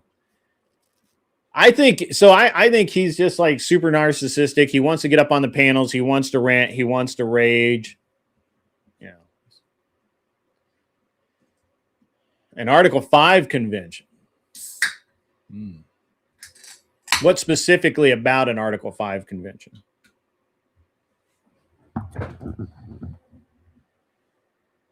By the way, guys, I am killing time until Mooncake gets here. So, you know. Former libertarian, conservative, Catholic. Okay. Catholicism is always interesting because you can either be really, really conservative or you can be really, really not conservative, like super liberal.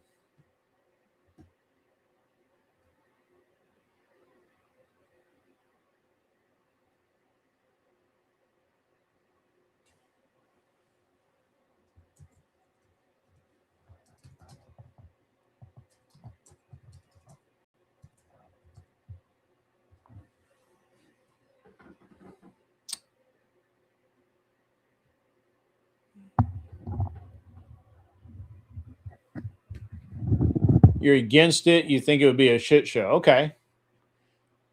So I'm not against it. I just don't think it'll ever happen. I mean,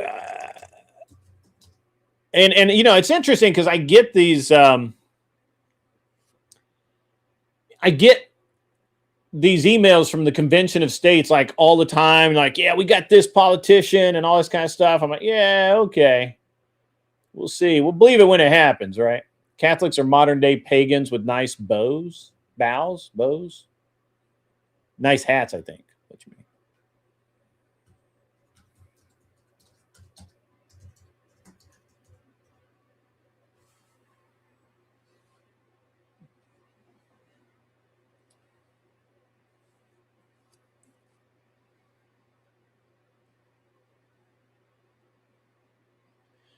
Does anybody else get those emails? Maybe it's just me because I'm involved in so many different things, especially with firearms and guns, gun community stuff.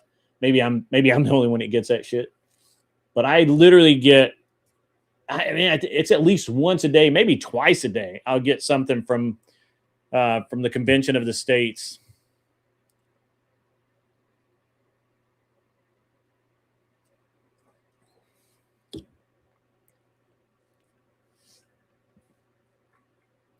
Listening to Andrew has me interested in orthodoxy. Okay. I think orthodoxy is probably the natural place for Catholics, especially if they're in a more liberal church, to kind of veer off into.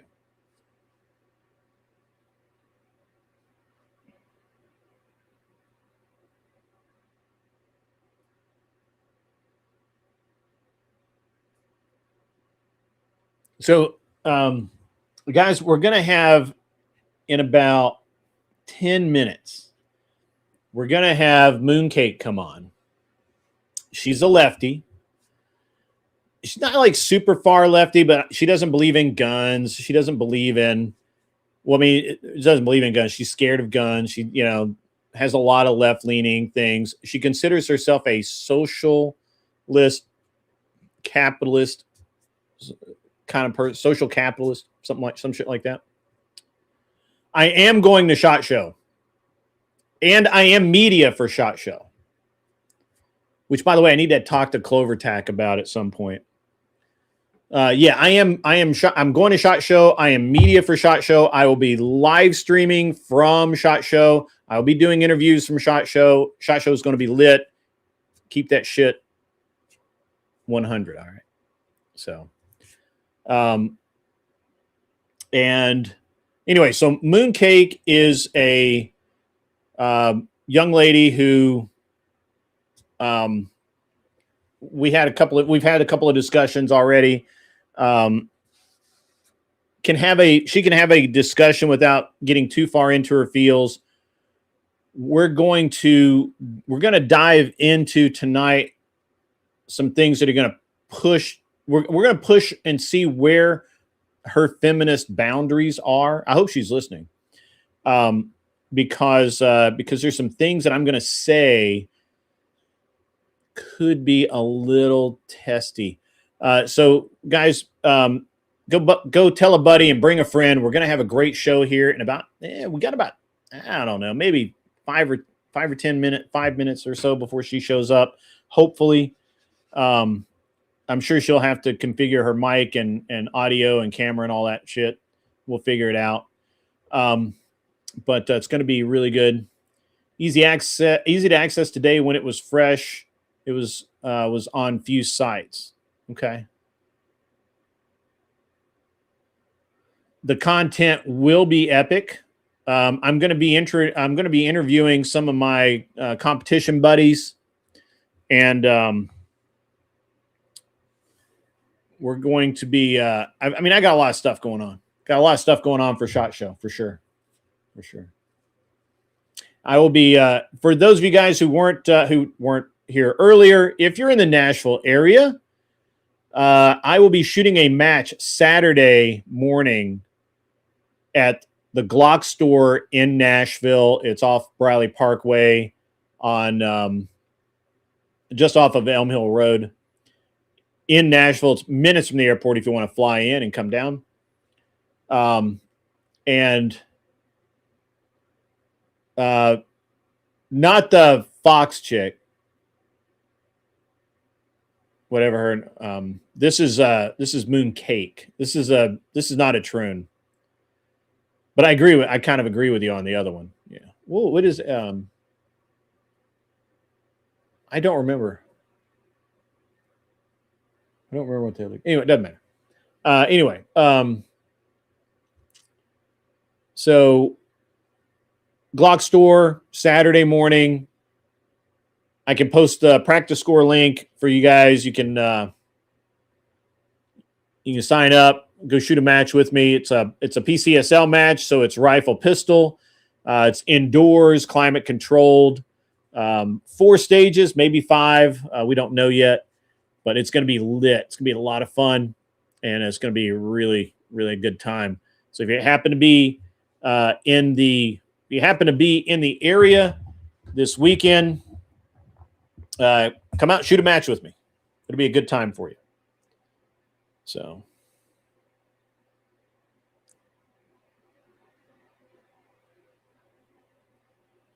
Gonna be great.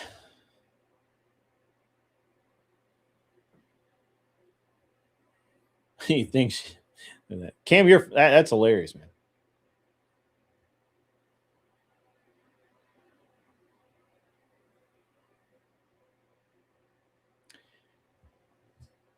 If you're going to be near Nashville, you can come up.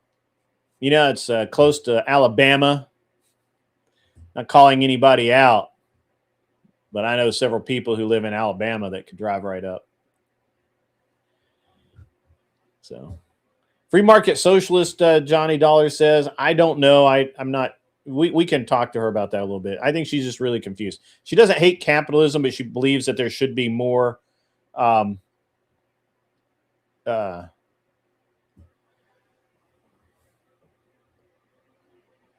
It's a weird thing. So she loves capitalism, but she believes there should be more social programs, which is weird. But we can get into that maybe. Make it impossible to FOIA things if you aren't a resident. I've heard that. But I am a resident, so I get to do what I want. I do what I want.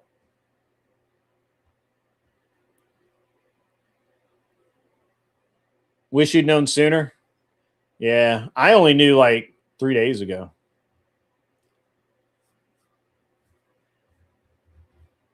I'm shooting a PCC and a that I just built yesterday, and my probably my Alpha Foxtrot Romulus in this match.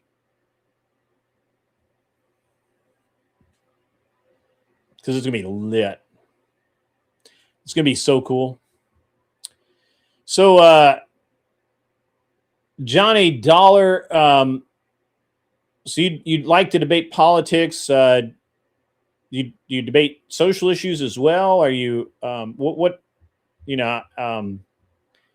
Did you debate online before, or what's the skinny, man? What happened? What's up?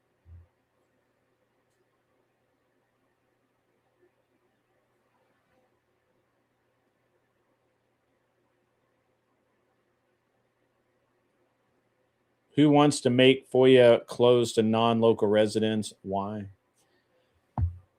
I don't know the exact issues with that. I don't know because I've never had any problems with one.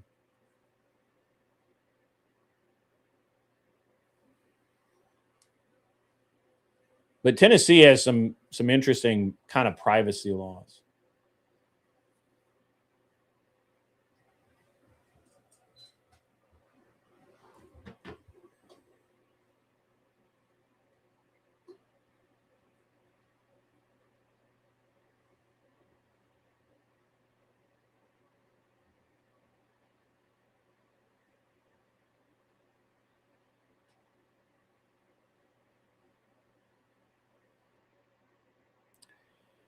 Economics, philosophy, politics, law, all from a right or center right perspective, or were you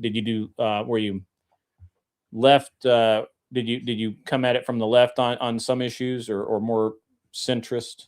I'm just kind of curious. Mainly online, okay.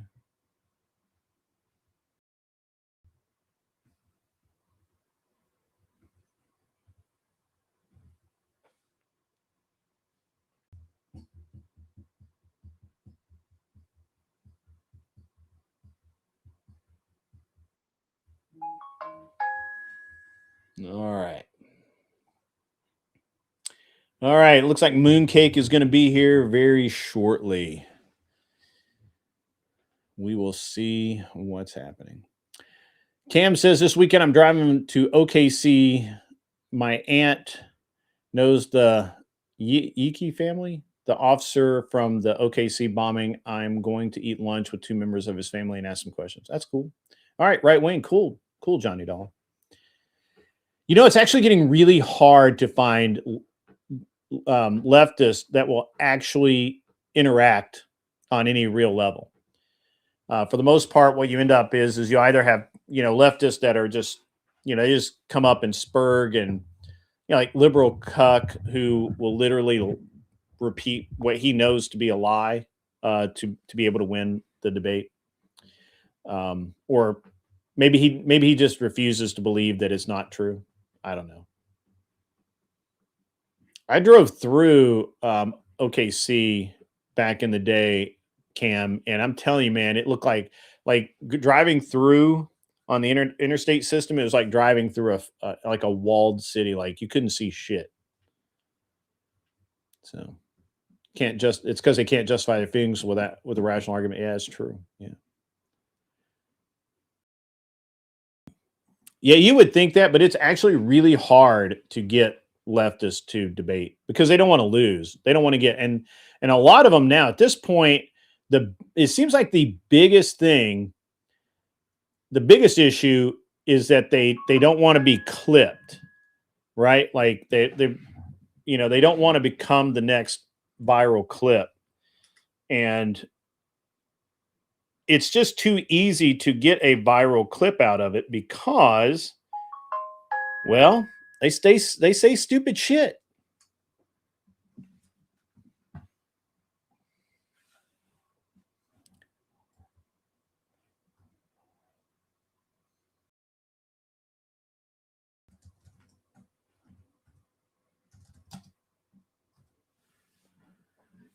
Yeah, you would think that. Progressives are easy to corner. Wait.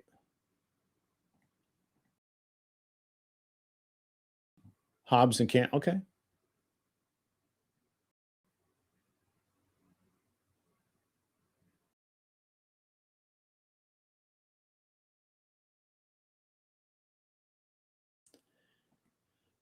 Yeah, all in their feels.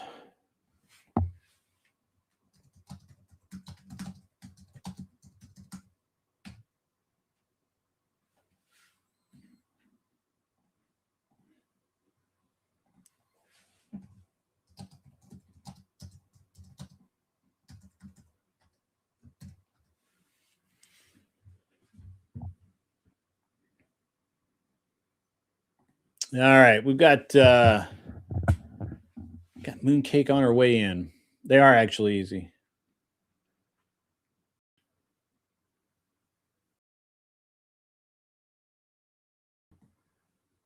Yeah, it is huge.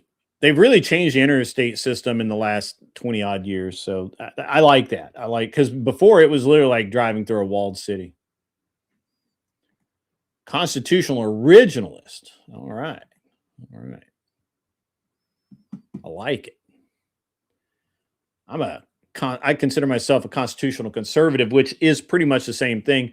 The basically, if it's not in the Constitution, I don't think we should be doing anything about it. Icehouse 4 over on Twitch says, "What's up, man? Hey, man. You know, we're about to get it on. We've had a pretty good show so far, and we're about to. And Mooncake has finally made it. There's Mooncake right there. Hi.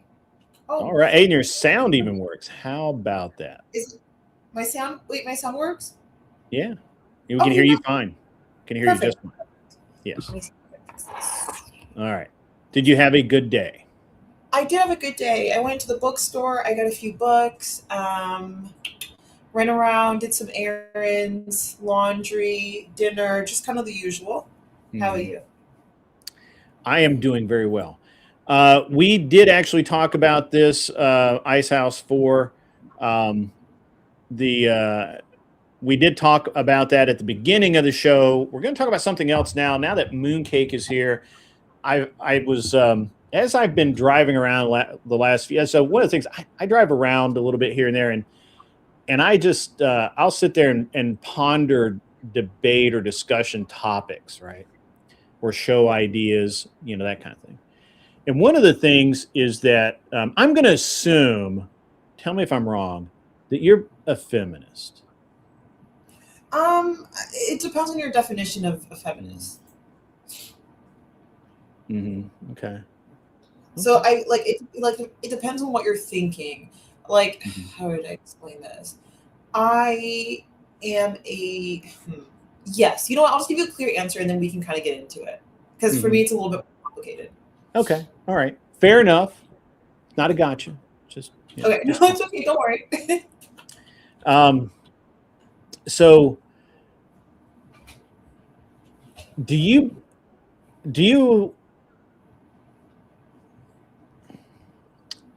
I'm going to come at this a different way. Okay.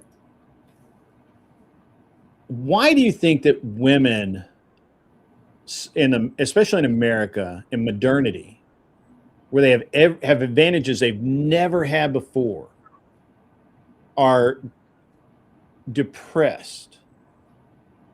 Why are they depressed? I mean, I think that's complicated. I think it's a mix of social media. Mm-hmm.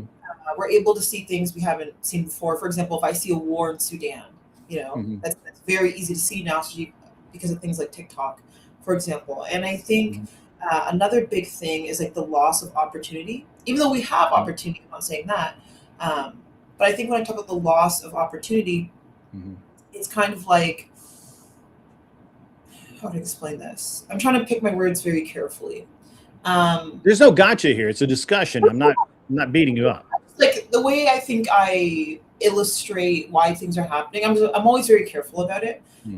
So that if someone comes back and says, "Hey, you said this," and I'm like, "Oh, whoopsie," I think women, you know what it really is. I think women are depressed with the current system and how it works. So, for example, I think they're depressed with the modern man. I think they've let them down consistently. You think the modern men have let them down?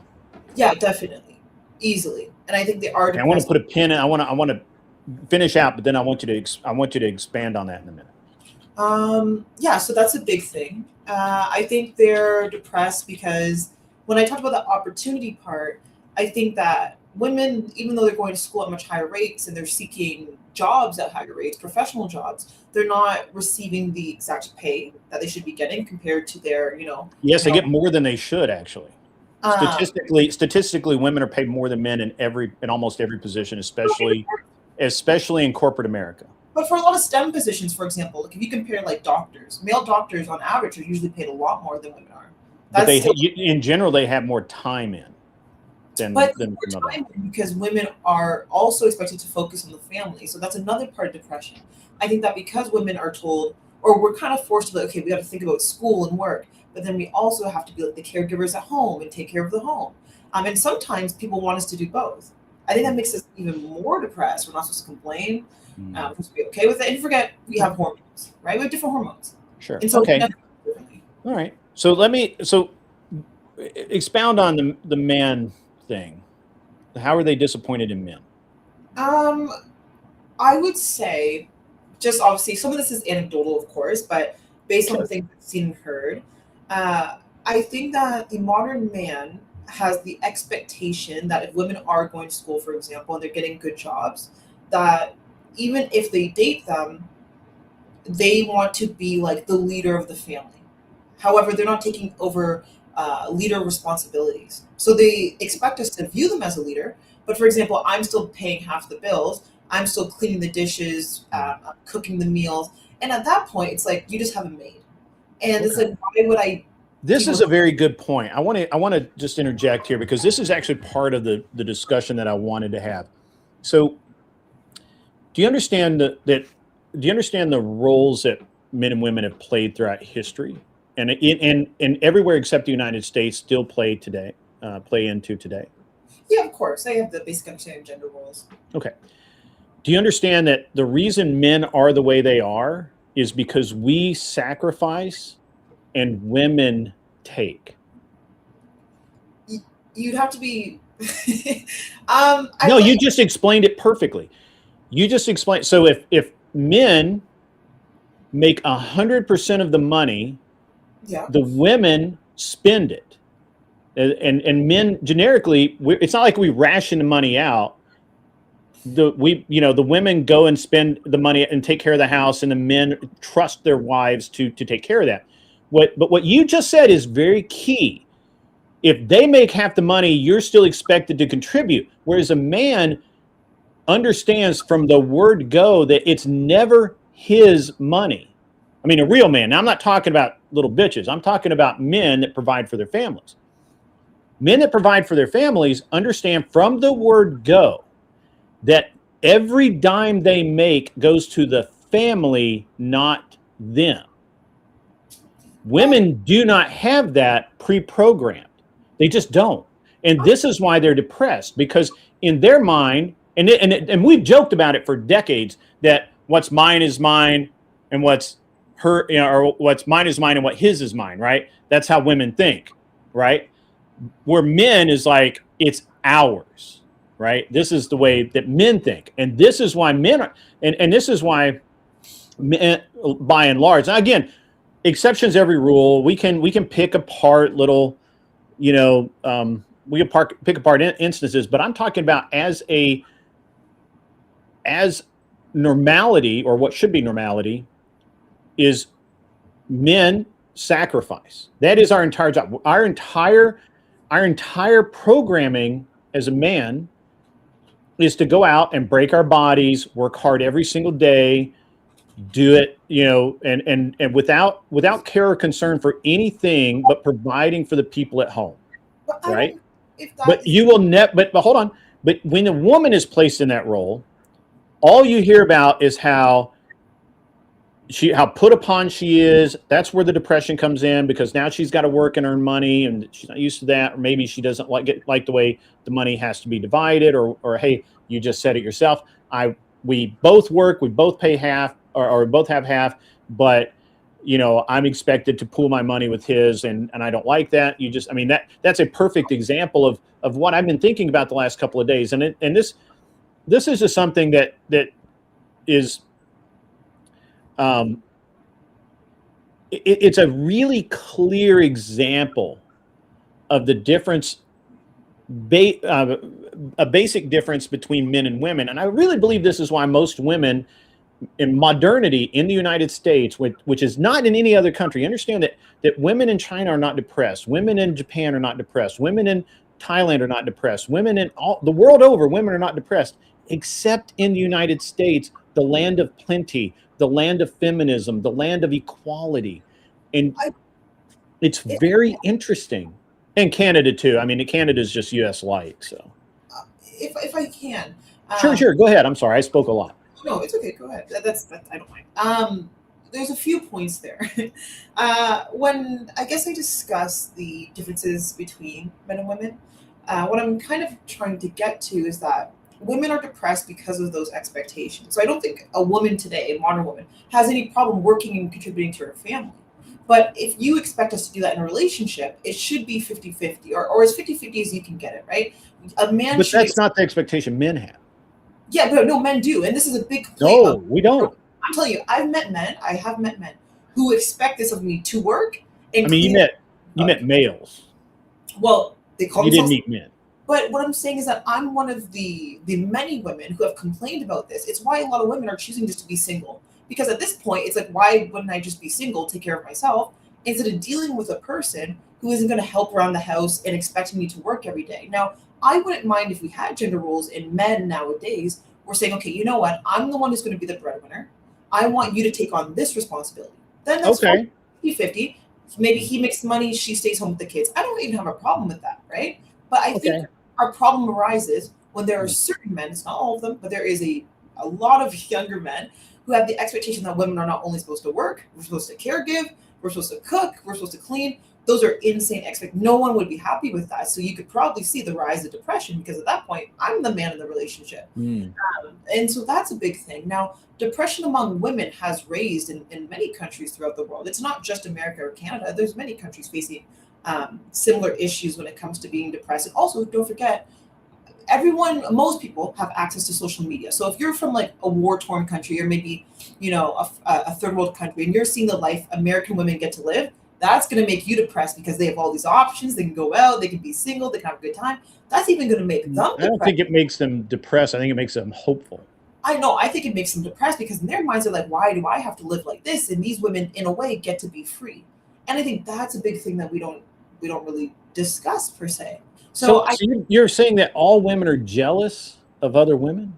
Not jealous. They're probably happy for them, but they're depressed with their own lifestyle. Like, I'm sorry, if I was in a third world country and I saw how some American women live, they got their own apartments, their own pets, they can go out for dinner whenever they want and just live their lives how they want to, I would probably want. But that's not the reality in America, though. That is the reality. Women are choosing to be single. It's young men who are struggling, and that's the issue here. Young men are going to be the ones that, in my opinion, fail. And I don't want them to fail. I want them to do well, but you're seeing it with the decrease in education. They're not going to college at the same rates they used to. They're not going into high-level jobs like they used to. Women are starting to pick up those things. And I think as we continue on, it work. All right, so I'm gonna push back on a couple of things, and then somebody made a great comment. I just can't find it now. They started scrolling really fast. Yeah. All right. So Buddha says that you look more professional than when you were in your Raiders jersey. I'm assuming that that's a compliment. I do appreciate you showing up without your boobs hanging out. And that's I awesome. mean, they're out. I have them out. Well, we can't sue them, so that's all that matters.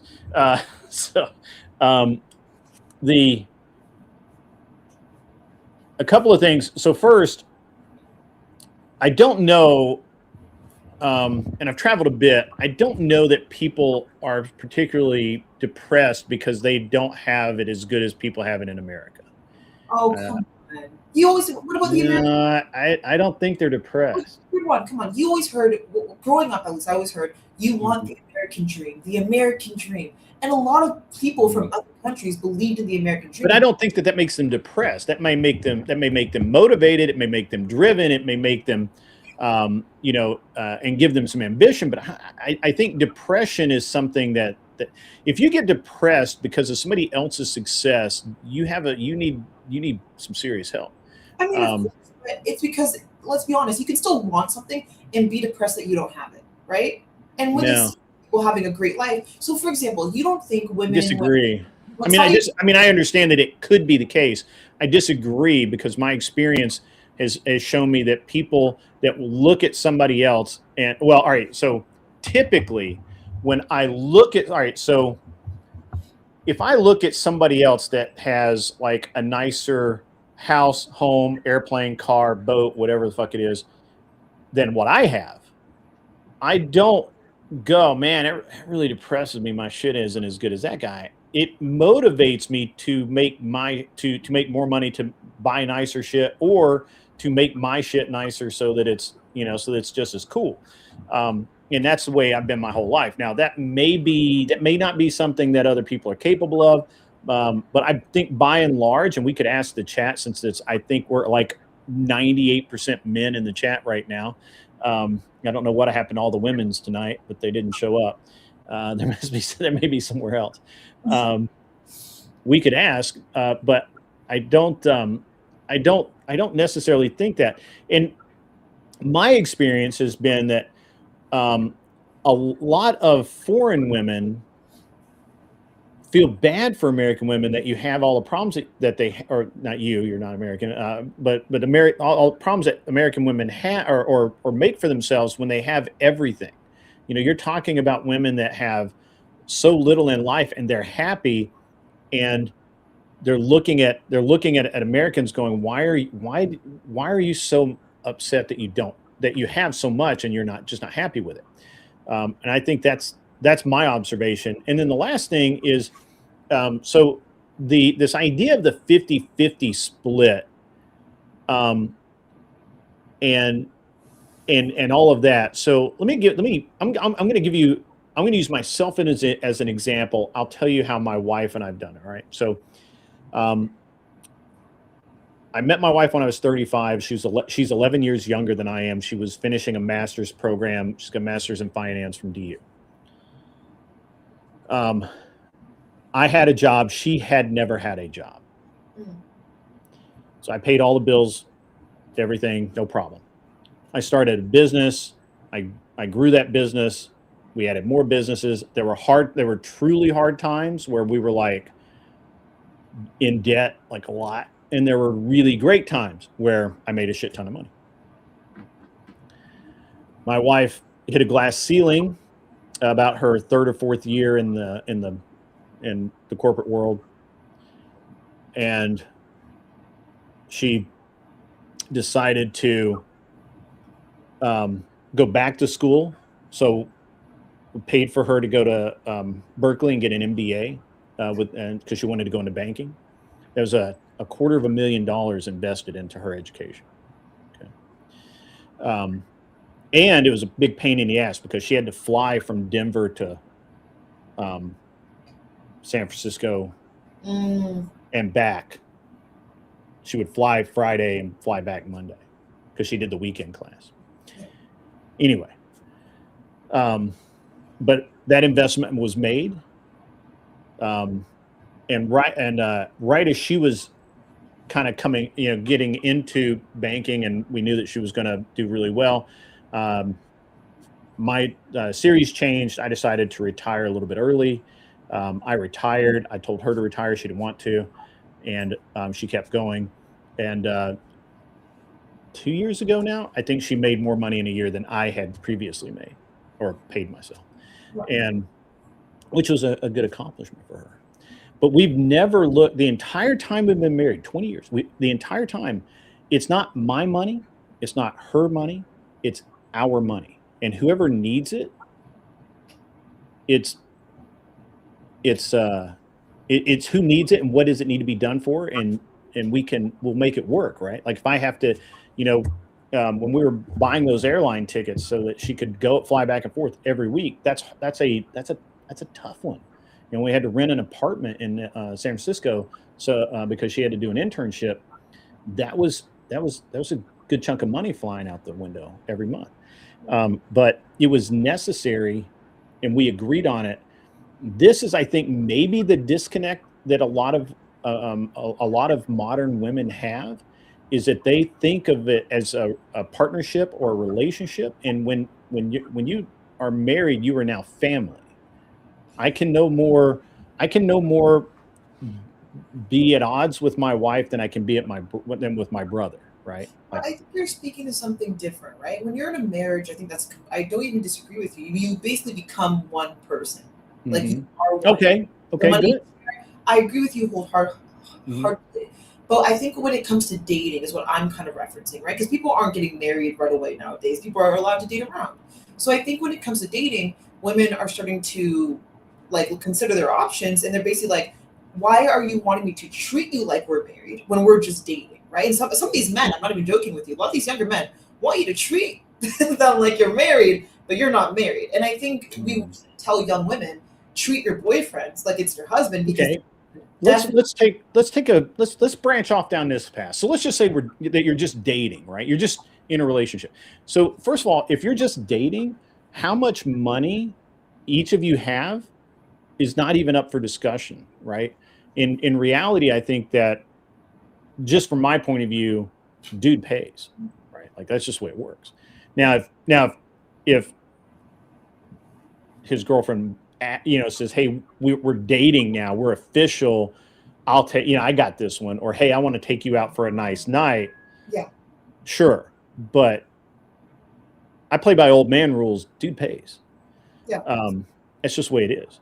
But dudes want to be paid for. I'm not joking. The modern man, you can look this up. Well, again, I understand that I have problems with modern men as well, and I beat up on them. But this discussion's about women and expectations, right? And I was really speaking of in marriage, but I think the relationship angle is also very, very interesting too, because I think a lot of women push themselves into this anxiety, depression, all of these mental problems, because they don't know how to have a relationship, and they don't even know what one is, and they keep using words like partner, and all of these other things that don't really cover what they really need and what they're really looking for. Maybe they've never even been told properly what they need out of a man. Or maybe just let me run this by you. Yeah. Maybe women have gotten so feminist with the "I don't need no man" mantra that men have started listening, and the ability to give a fuck has left the room. I mean, of course, because if you tell a man long enough, if you tell a man long enough that you don't need no man, at some point they're going to believe you. But that's the thing. I don't think a lot of women are sitting there saying, I'm not saying there aren't some sitting there saying that I don't need a man. And to an extent, it's true. I mean, we have the option to go to school, work, pay our own bills, right? Sure. But of course, we all crave companionship, no matter who you are. I think women are just more depressed with the dating market and the options that we have now.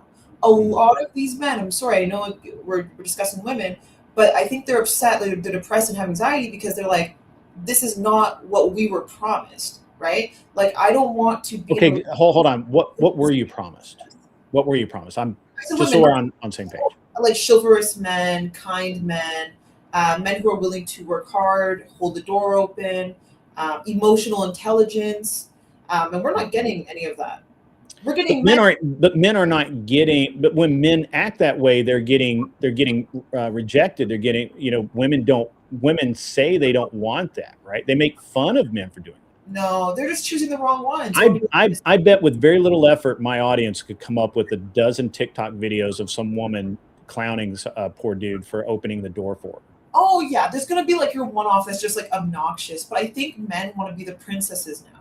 So for us in the storytelling world, you have the Prince Charming, you have the princess, but they want to be. So that's actually one of my theories, is that we have what's called the princess effect, where all women are told that they're princesses, and so they end up believing it, and they believe that they deserve that. Well, why is that bad? That's earned. Be Prince Charmings, right? Mm-hmm. Is that a bad thing? If you want to discuss gender roles, right? Would that inherently be a bad thing? Is what I'm trying to say. What I'm arguing is that the men want to be the Cinderellas now. They are the Cinderellas. Is why they're standing up on the. You look at nightclubs now. They're the ones sitting on top of the booth. They've been having to kick out men because men don't want women up there. They want to be the ones dancing and being looked at. They want to be. I think we probably go to very different types of clubs. I'm just gonna be honest. I'm gonna keep it real with you right now. I don't think you and I go to the same type of club, and we didn't even when I was even back in the day. We went to very different type of. Sitting on like tables or anything back in the day. Great. Women did. Yes, women did. Women were dancing, right? That was the normal. But nowadays, the men want to be dancing on top of the booth. And I have not experienced that. I can't fact check that. But okay, so. But here, okay, fair enough. I will grant that there's an entire segment of society that deserve each other. You have women that clown men and act like bitches and don't need no man and are going to get their bag, and they're looking for their starter husbands and all that kind of shit. Yeah. And then there are men who are like, they're men that are like, yeah, I just don't give a fuck anymore. I'm not opening doors. I'm not paying for dinner. I'm not calling that bitch back. She's gonna have to call me. And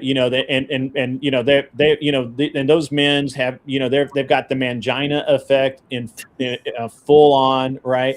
Yeah. So I will grant all of that. Like, I'm not saying that isn't happening, but it's a result of the women, the feminist movement constantly telling men that being a man and being chivalrous and being the dude is wrong, right? And so let me, just for an example, one of the reasons why, again, I'm going to pick on my role. I'm not going to pick on anybody else's relationship. I'll pick on my own. One of the reasons, my wife literally told me the biggest reason that she married me was that she felt safe with me. No matter what, she knew it was going to be all right. Now, that's my personality, is that no matter what happens, we can fix it. It's going to be fine. Yeah. Right. Like, that's my personality. I've never been depressed. I've never sat around crying. As a matter of fact, I can't remember the last time I actually cried.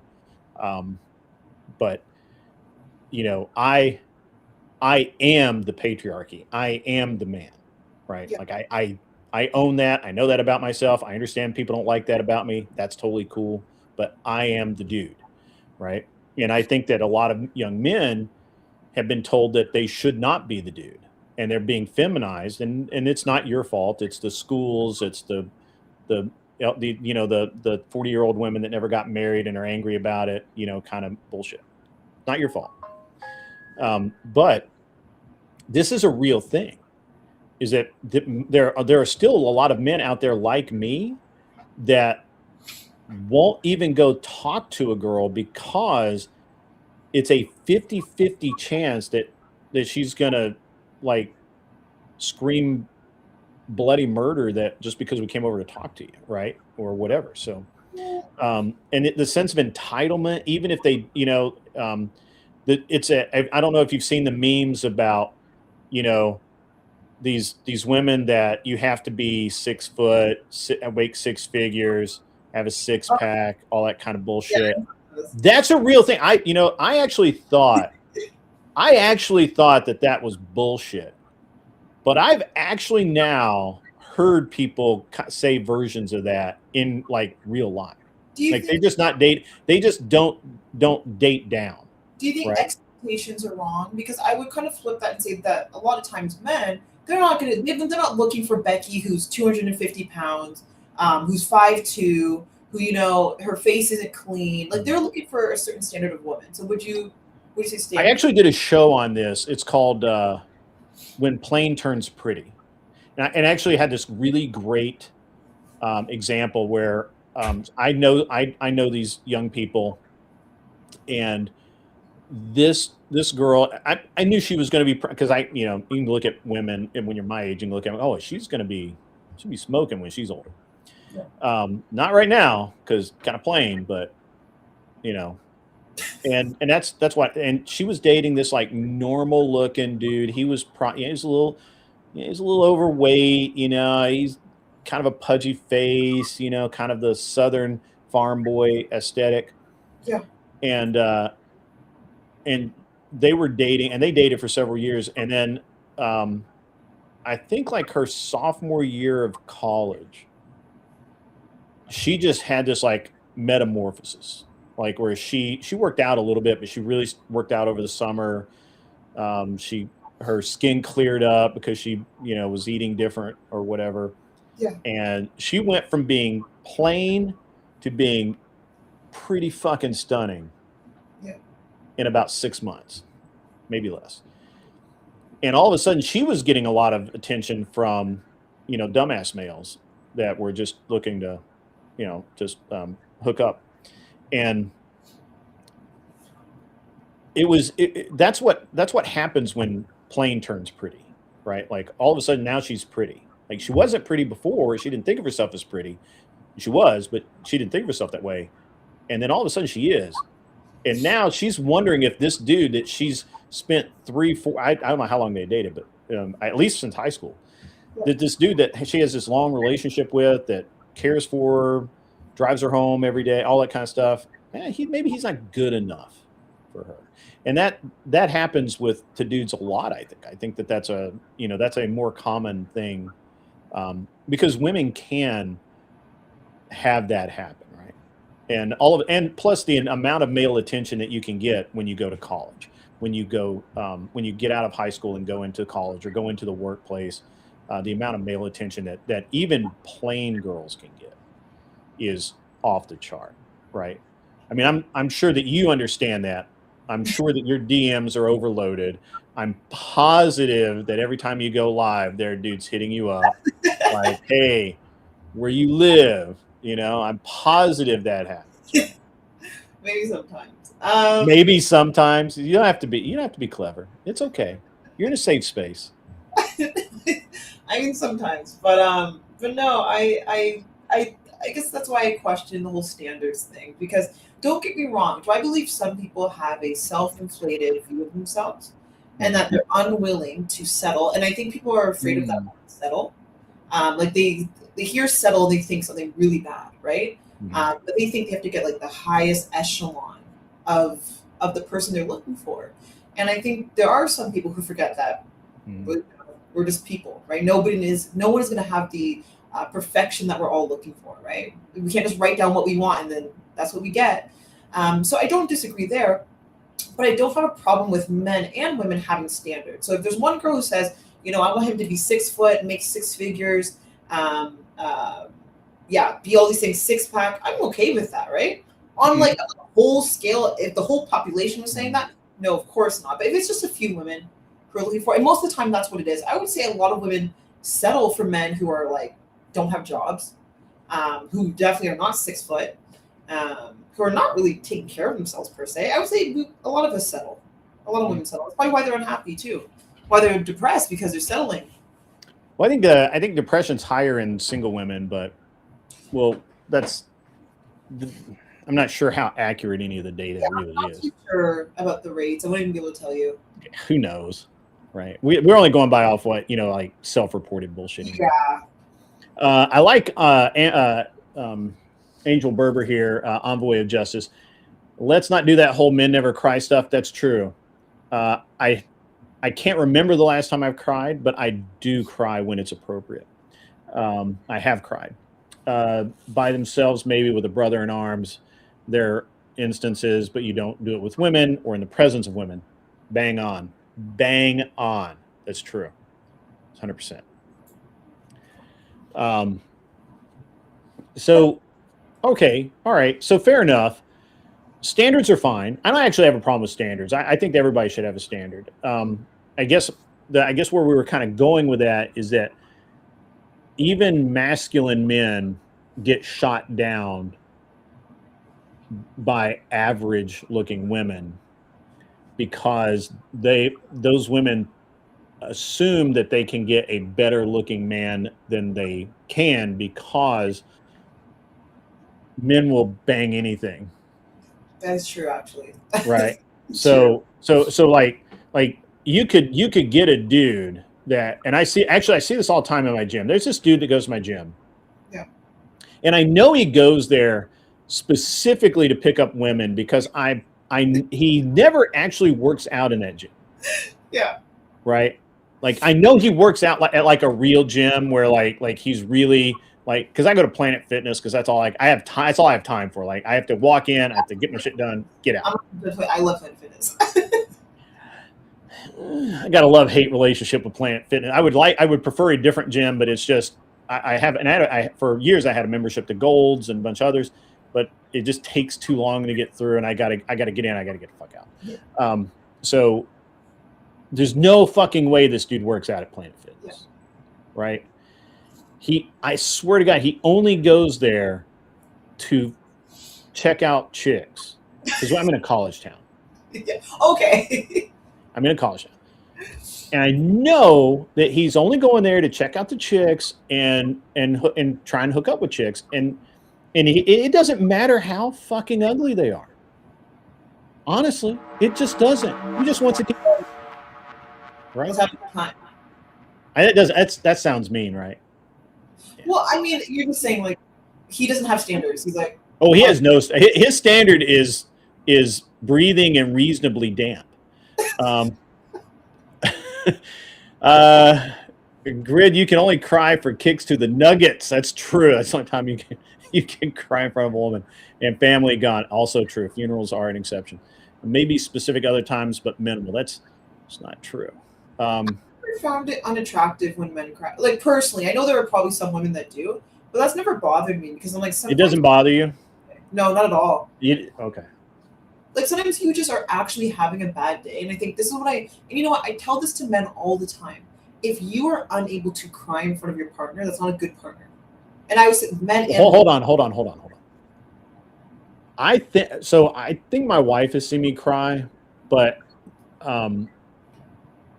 and this hasn't happened to me personally, but I know dudes that have cried in front of their longtime girlfriend. Yeah. And you can watch in real time the loss of respect, or the loss of like that. It's just there. There's this and there was this really famous video of this this kickboxer, right? World champion kickboxer, and he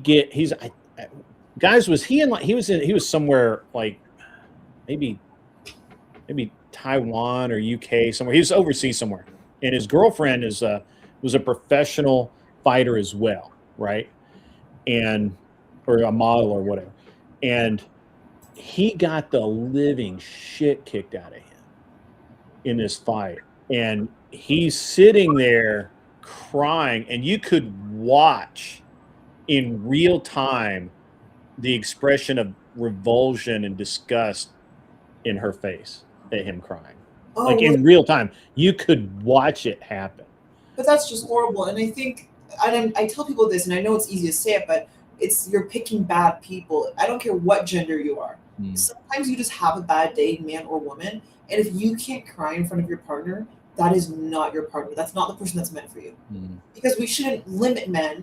I'm not saying, okay, cry every day, right? And feel bad for yourself, for anybody. But I understand that for men, it is seen as different, right? But you should be able to break down and say, you know what? Today is a tough day. I don't care what happened. Maybe somebody bothered you at work and it was just a tough day. I don't know. Crying over a tough day seems like a But pussy thing to do. We all have emotions. Sometimes we feel overwhelmed. And I think men should have Yeah, but okay. This is where men have not been teaching young men to be men. There are very appropriate times to cry. Getting kicked in the nuggets, I agree. Though I'm probably, if I'm conscious, I'll probably cry. But no. There's Barn Diesel says, I think she went on Joe Rogan later on and even said it immediately turned her off of him. So the fight that I'm talking about. Yeah. I mean, that's just unfortunate. That's just not a good partner. I don't know. I mean, if someone lost a boxing match, got the shit beat out of them, they have a right to cry. Well, it was MMA. I mean, he got his ass handed to him. That's very appropriate. He got fucked up. Place to cry. I think that's that dude's like bleeding and shit. It's like it's hard. You're disappointed, but that's what I'm saying. And I know people are just gonna say like, oh, she's pandering or she's just saying that. But genuinely, I've never been in front of a man, had them cry in front of me, and that's changed anything. Like it just hasn't. You haven't? Okay. I mean, look, and again, I'm not saying that every woman does this, but I think I think a lot of women, especially a very specific, or not a very specific, a general type of woman tends to do that. And you know what? To me, I don't actually think it's necessarily wrong for women to do that. Her name was Miriam Nakamoto. She was Muay Thai champion. I'll say this though, Grid, and it's something. It relates back to the question you asked me earlier about being a feminist. Mm-hmm. And the reason why I was so don't sound like much of a feminist. I got to be honest. I am though. I truly am, and that's why I want to be a feminist. It took me a second to explain because I'm what you would consider more of a black feminist, and the reason why I make that distinction. Black feminist. We're going. Are you trying to flank for racism? What's up? What are you doing? No, it's a distinction because when we talk about feminism, right? Feminism was never meant for women of color such as myself. It was led and operated and dominated by white women specifically, right? So we were always left out of the conversation. Even with modern feminism, do you think a lot of that includes black women? No, of course not. Most of the time, we're left out of the conversation. I mean, unless you're Candace Owens. I mean, she's not a feminist. I mean, would you call her a feminist, Candace Owens? Oh, yeah. Oh, yeah. What way? She's probably got a bigger dick than her husband. But in what way? In what way is Candace Owens a feminist? Maybe she has 2 kids at home, or is it 2 or 3? She has kids at home, and she's going around, fucking around with Turning Point to drive her numbers up. That's the definition of feminism. She should be at home. She doesn't need to be doing any of the shit she's doing. She's got millions of dollars in the bank. She doesn't need the money. Her husband makes serious bank. Yeah, there's no reason for her to be doing what she's doing. She's a fucking feminist. I mean, I guess there are parts of her that you could say are feminist-like, but I wouldn't identify her, and I don't think she identifies herself as a full-blown feminist. That's why I'm very careful there. If she doesn't want to be identified as one, I'm just not going to call her one because it's not how she identifies herself. However, what I'm saying is that it is different for me. So because it's led and dominated by white women, they don't include me in the conversation. So anything that happens with modern feminism that you see is not being dominated by the women of color. It is predominantly white women. And I think the majority of the I mean, I guess hold on. Do you consider Kamala Harris a woman of color? Because she's definitely a feminist. She's what? Do you consider Kamala Harris a woman of color because she is 100% a feminist? Yeah, of course. We actually have the same background. She's Jamaican and Indian. It's the same thing as me. It's funny. Some people are like, she's not black. I'm like, what are we talking about? Like, she is. She's definitely a feminist. But what I'm saying is that when you look at who are the leaders, think about the leaders of feminism. The people you're going to go to if you talk about social media, or at least celebrities. Well, I mean, the leaders of feminism were men to start with.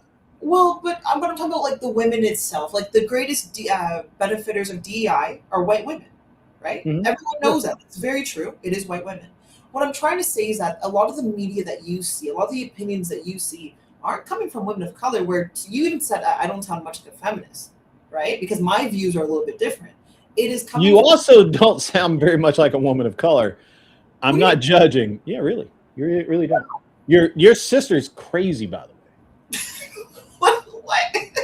She's just a little chaotic. That's just how. No, she's like crack cocaine on meth. Like that was nuts. Anyway, I'm sorry. No, it's okay. And so when we have these conversations, it's that it's coming from a group that barely aligns themselves with us, right? So when people get pissed off at all women, I'm like, these conversations aren't coming from our group. If you talk to a lot of Black women, for example, they disagree with a lot of the new feminist ideals that you see today, and so that's why they're going to sound like me, and why you might be like, huh? Well, let me ask you a question. So I'm from the South. Yeah. Most of the great Black women I've known, and I've known some, have all been pretty darn religious. Are you religious? Yes, but I'm a Buddhist, Interesting. so people I've gotten into a lot of arguments about. Hold on. Buddhism is a way it's a way of life. I don't know that it's a religion per se.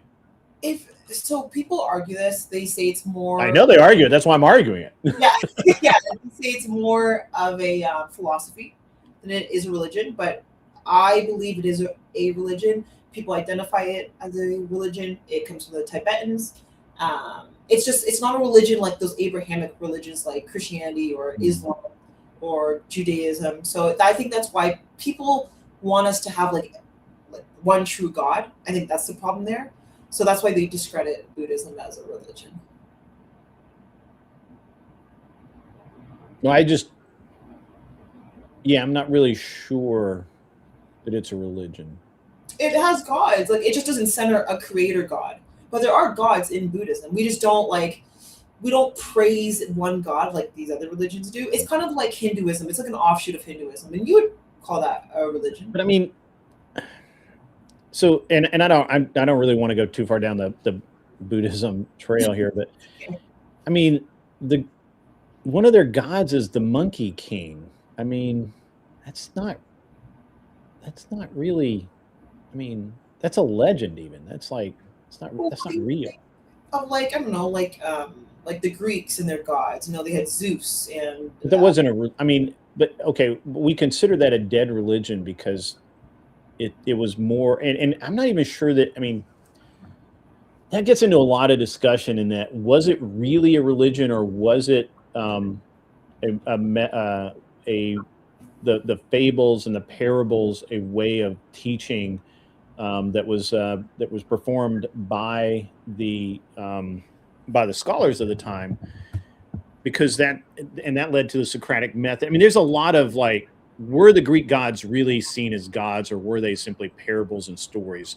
And we see that throughout history, like Gilgamesh and all of these other stories that kind of all mirror each other in various cultures, right? So it's not necessarily a religion like Christianity is a religion, or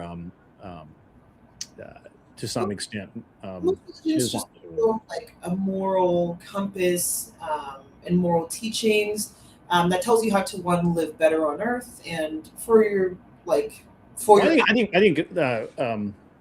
Sorry, is it Tao Buddhism that you were? Tao Buddhism. Oh no, I'm not into Tao. So mine is Vajrayana Buddhist with a little bit of Mahayana Buddhism. There's also Zen Buddhism. That'd be considered. I think most of the Tibetans were. They might be. I'm familiar with Tao and Zen Buddhism. Tao is big in China. There's actually a in Taoism. Buddhist conclave here. Oh, really? That's very cool. But you notice, the Buddhists are usually really chill. They're usually. It's not Hari Krishna. It's I can't think of it. I'll. It doesn't matter. Um, So I think I'm religious. I did grow up technically in the church. Like my mom is Christian, mm, but it just wasn't something that I ever related to. So for me, I think Buddhism was more. mm. But I believe I'm a religious person. Okay. I like the nuclear family. I believe, and actually, I told you I'm a liberal. I believe that liberals should take more pride in getting married and having kids. It's a big thing I tell them, which I know people will be like, "That's a more conservative take," but I think that would be a more liberal. Less and less like a feminist there, Hot Rod. What do you mean? I think I can still be a feminist and believe these things. To me, what feminism means is just choice. So I'm okay with women who want to stay at home and raise their families, and I'm okay with women who want to go to work. But without feminism, there's still choice. Not exactly.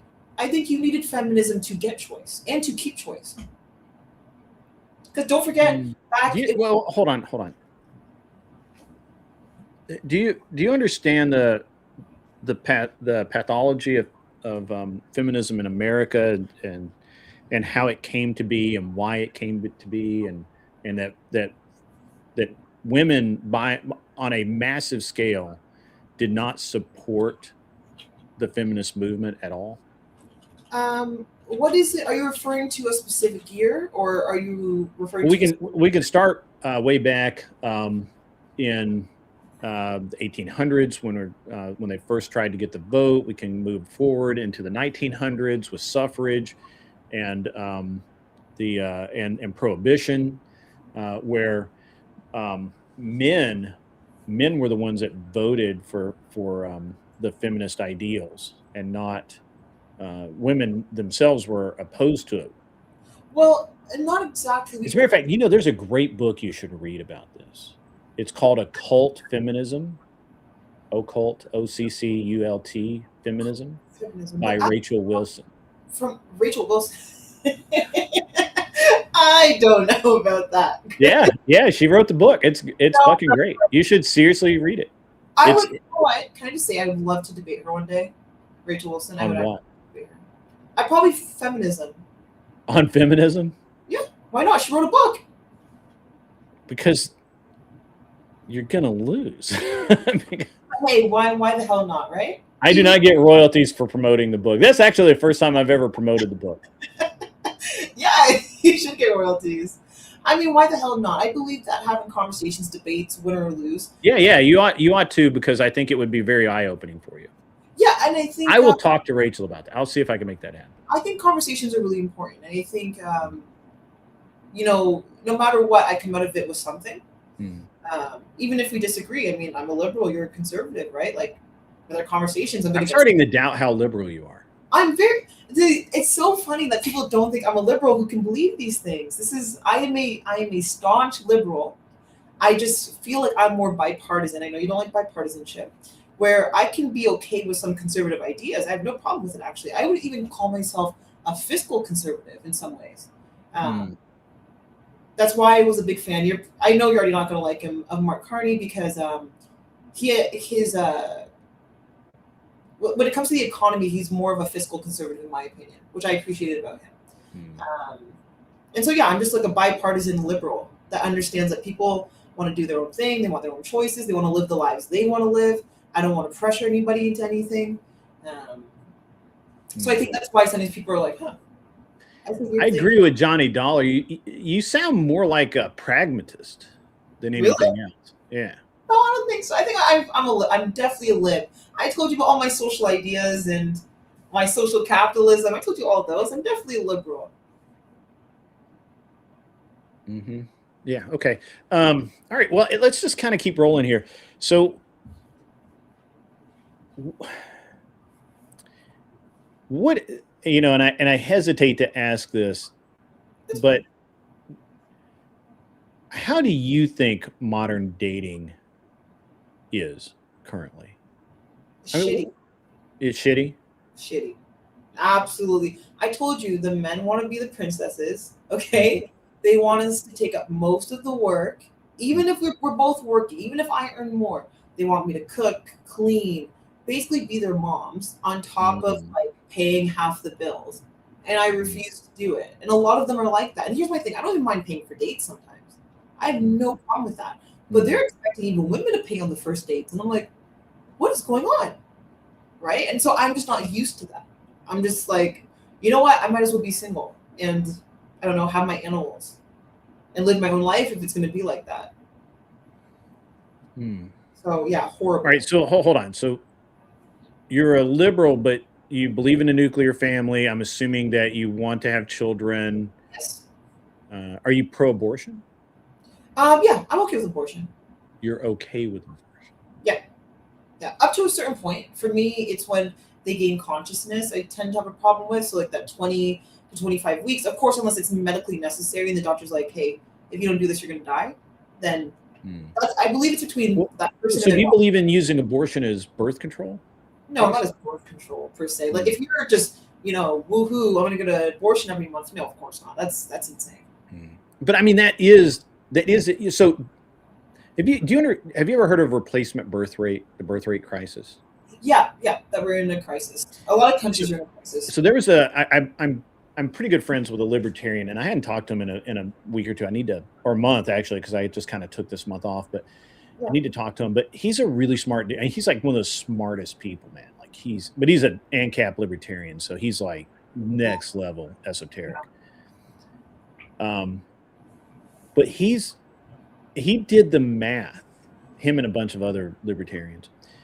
Do you know that if we were to simply outlaw abortion and you could not get an abortion except in the case of incest, assault, and doctor's decision if it's going to save them, whose life's at risk, right? Who's more likely to survive, right? Like we don't need to talk about how those decisions are made, but if we did that, we would not have a birth rate crisis at all.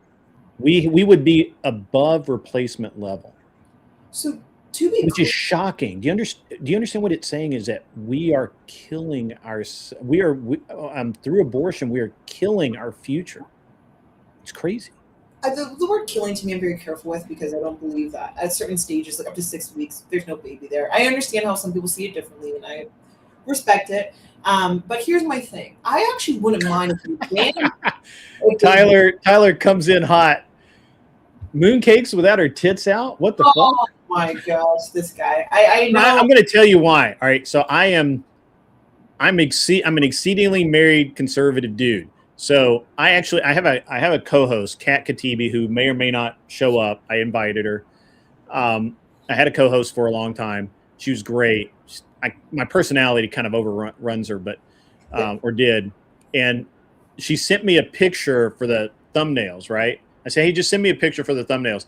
And it's in her like this low cut boobs out. I'm like, I'm not putting it up on my channel. It's just not going to happen. Like, no, we're not doing that. That's not how this works. No, but here's my thing. Here is a case where if they decide to outlaw abortion, I would be okay with it. If they say, you know what, abortion's illegal. It's something that I said to you yesterday. If they invested heavily into more social programs. So, for example, if we gave mothers more care when they're having the kids and after, because, it's a lot of damage on the body, right?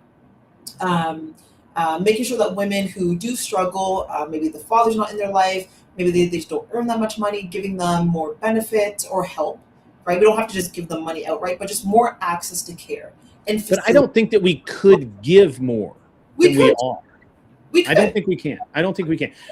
So I can tell you that there's literally, if you can be a drug addicted piece of shit, scum of the earth mother and get all the food that you need for you and your child.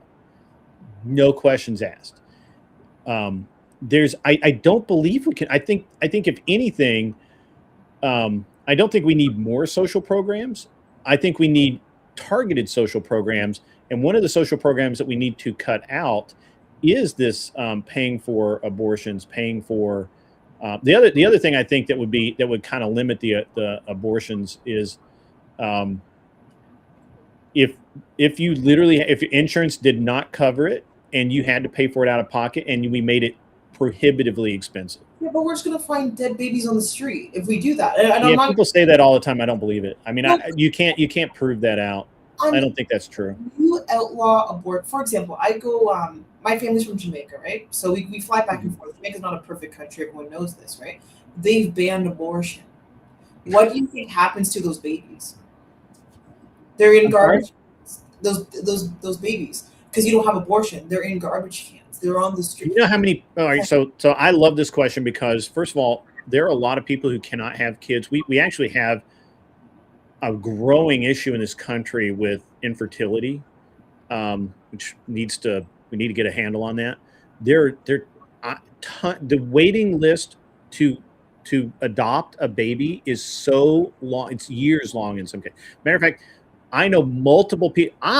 In just my little community in Nowheresville, Tennessee. Well, not Nowheresville, in Tennessee, I know multiple people that have gone to China or other countries to adopt children because they could not adopt here. There were no children available for them to adopt. So your argument falls on what we call deaf ears. There's no that's an excuse that does not hold up under scrutiny. You didn't explain the foster care system. Why is that? I'm sorry? What about the foster care system? Why there's so many kids? Well, the foster care system is a problem because it's abused, right? You have these people who, the most aggressive abusers get 10 kids in at one time and don't take care of any of them and just take the money every month and treat the kids like shit, right? And that's the most egregious. But there's but the foster care system we're not talking about babies generally at that point. What we're talking about at that point is kids whose parents have gone to jail, kids whose parents have become deceased in some way and they have no one to take care of them. So that's a fallacy that people talk about all the time. That does not exist. If you, as a young mother, give up a child for a baby for adoption, it will be adopted out before the ink is dry. Well, what if they don't want to carry the baby? What if they just don't want to carry it? Because carrying a baby is very harsh on your body. It's not easy. It's not just like, then don't fuck. I mean, come on, that's easier said. Seriously, how hard is it to keep your legs closed? Seriously, people are gonna have sex. You can't just say. Are you telling me that you just like that you're okay with women going out and just banging dudes, getting pregnant, and then using abortion as birth control? Is that cool? Yes, a woman gets pregnant and she doesn't want to have a baby and she'd like to get an abortion between her and her doctor. I'm okay with that. Yes. I think that's evil. I think it's the most evil thing possible. I mean, that's fair. And I'm going to tell you what, as soon as you have a kid, you're going to think it's the most evil thing possible too. No, I don't think so. I mean, like my 100%. family has kids and stuff. I love them to death. But I'll put $20 on it. Let me know when you have a kid. I still believe in abortion. I'll never take choice away from a woman. So just because I may not choose, it's not a choice. It's really not a choice. The choice was made when she chose to have sex, because you know what can happen every single time you have sex. No. They both knew. Listen, there's a choice here. If you don't want to carry a baby to term or a fetus, whatever you want to call it, of course, up to a certain extent, I already told you that 20-25 weeks is definitely my thing where they gain consciousness. Then no, I'm not going to force you. I believe in choice. It's not even my business. It has nothing to do with me. It's between you and your doctor. Whatever happens there, happens there. Okay. Choice. We finally have the women's showing up. Welcome, Natalia. Good to see you. Welcome, ZD Den. Good to see you. Let me just grab one thing. I'll leave you in just 1 second. Yeah, no worries. Right back. I believe you. All right, ladies and gentlemen, it is a great show so far. We're having a good time with Mooncake. So, Johnny Dollar, you're in Tennessee as well. I'm in the Nashville area. So, yeah. Yeah. So you're never going to get me to agree with this perspective that of using abortion as birth control, because we have massively effective birth control, and even if it's not the idea that women should understand, and men as well, every single time you have sex, you risk having a child, period. You know, and just getting your rocks off is it's not an excuse. It just isn't. So it just isn't. So, yep, that's what's up.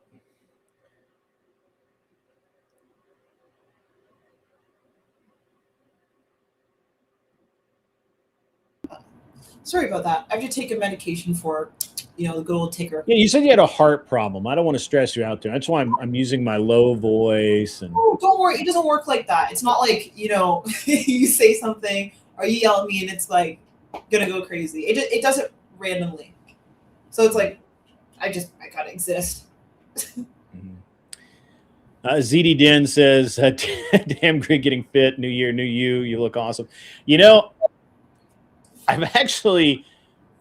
I've kind of stalled losing weight because with all of the things going on with my mom and my my wife being out of town and taking care of the little guy and all that stuff, I haven't been able to get into the gym over the last couple of weeks, and so I've kind of stalled losing the weight. But so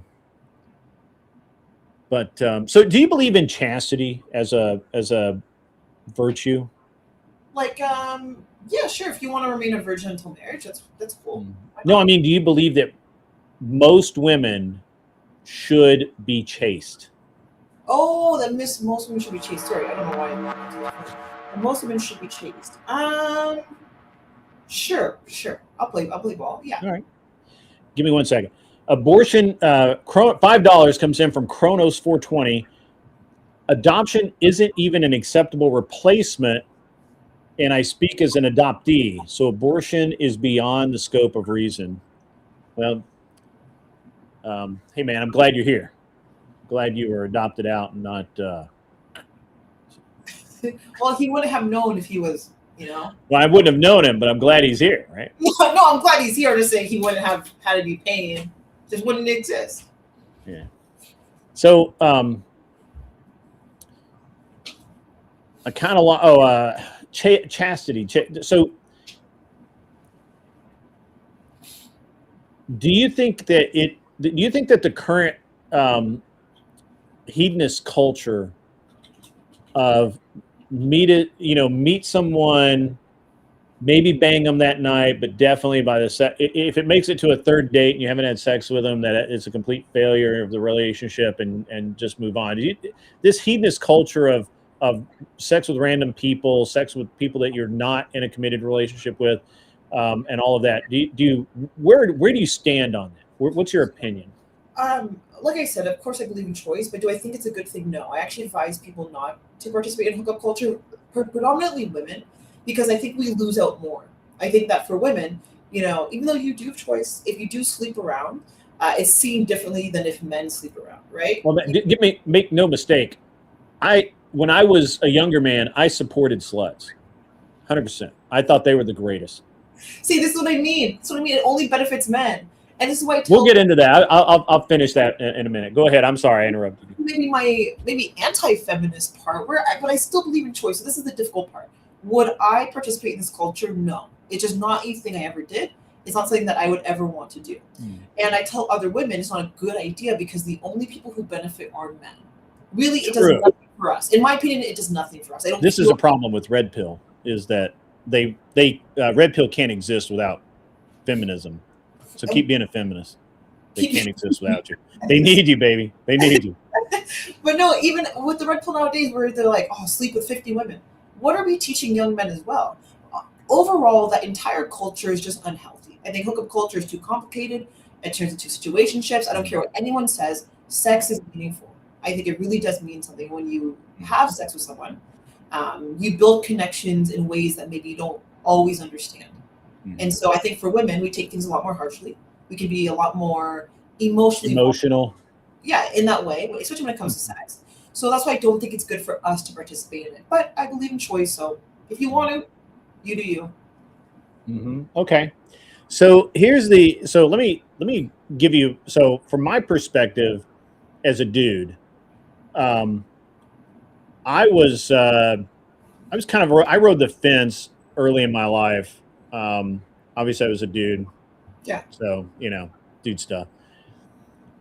but so in college, I had two very serious girlfriends that each ended in uh, engagement that ended before marriage. No reason, there's no trauma reason why. It just didn't work. Yeah. But after the second one, I honestly thought that, you know, God was trying to tell me I wasn't supposed to get married. Right? Like both times I thought, this is it. I'm in there like swimwear. We're gonna make it work. No. And through no fault of my own, through no fault of their own, it just didn't happen. So after that, and also I thought, I have this whole theory about men, once they get to a certain age, they need to just basically just do not have relationships with women until they get to to point B, right? When you're at point A, stop fucking around with women and work on your life, work on, you know, getting your shit together, and and all of that, because women become nothing but distractions at that point, and they can really fuck your life up, and they can really add to your life too, but the higher probability is they're gonna fuck your life up. Yeah. And so, and we can talk about that in a second, but. And I literally was a complete degenerate, like for over 10 years. No serious relationships. I actually would not date good girls because I didn't want to ruin their lives, or get caught up in some weird, you know, relationship dynamic that I didn't want. Yeah. And so I have no, I completely understand the dynamic. But for men, it's different because I can't get pregnant, right? So that's the way that works. And I never got anyone pregnant. We hope. Point of fact. No, I know. Point of fact. Never happened. And so, you know, when we, and then when I was in my, well, I think I was like 34, I just, I was getting ready, you know, I'd gotten where I needed to be in my career. Yeah. I was ready to open my own shop. And then I dated this girl. I decided that, hey, I'm going to get married, or I should get married. And then I was married within a year and a half, something like that. Can I ask you a question? Mm-hmm. And I hope it's not too personal. Do you think that, okay, I just want to make sure I just want to be respectful. When you decided to get married, Mm-hmm. was it just that this was the person you were just madly in love with? Maybe you don't believe in that. Or was it just like, now is the time to get married, and then this is the person in front of me, and they have good qualities that I like? So I'm gonna answer this, but it's not gonna be what you think. Okay. So, I was dating purely for I dated only for sex when I needed it, and women were purely distractionary. I only dated or had anything to do with women when I had time for it. Yeah. Because, and to give you context, I built my entire career in motorsports. I could be gone a month. Okay. I spent money like no woman on earth would tolerate. Right. Like they just wouldn't do it. Like there's no way. Yeah. And so to be who I needed to be and do the things I needed to do, this is who I had to be.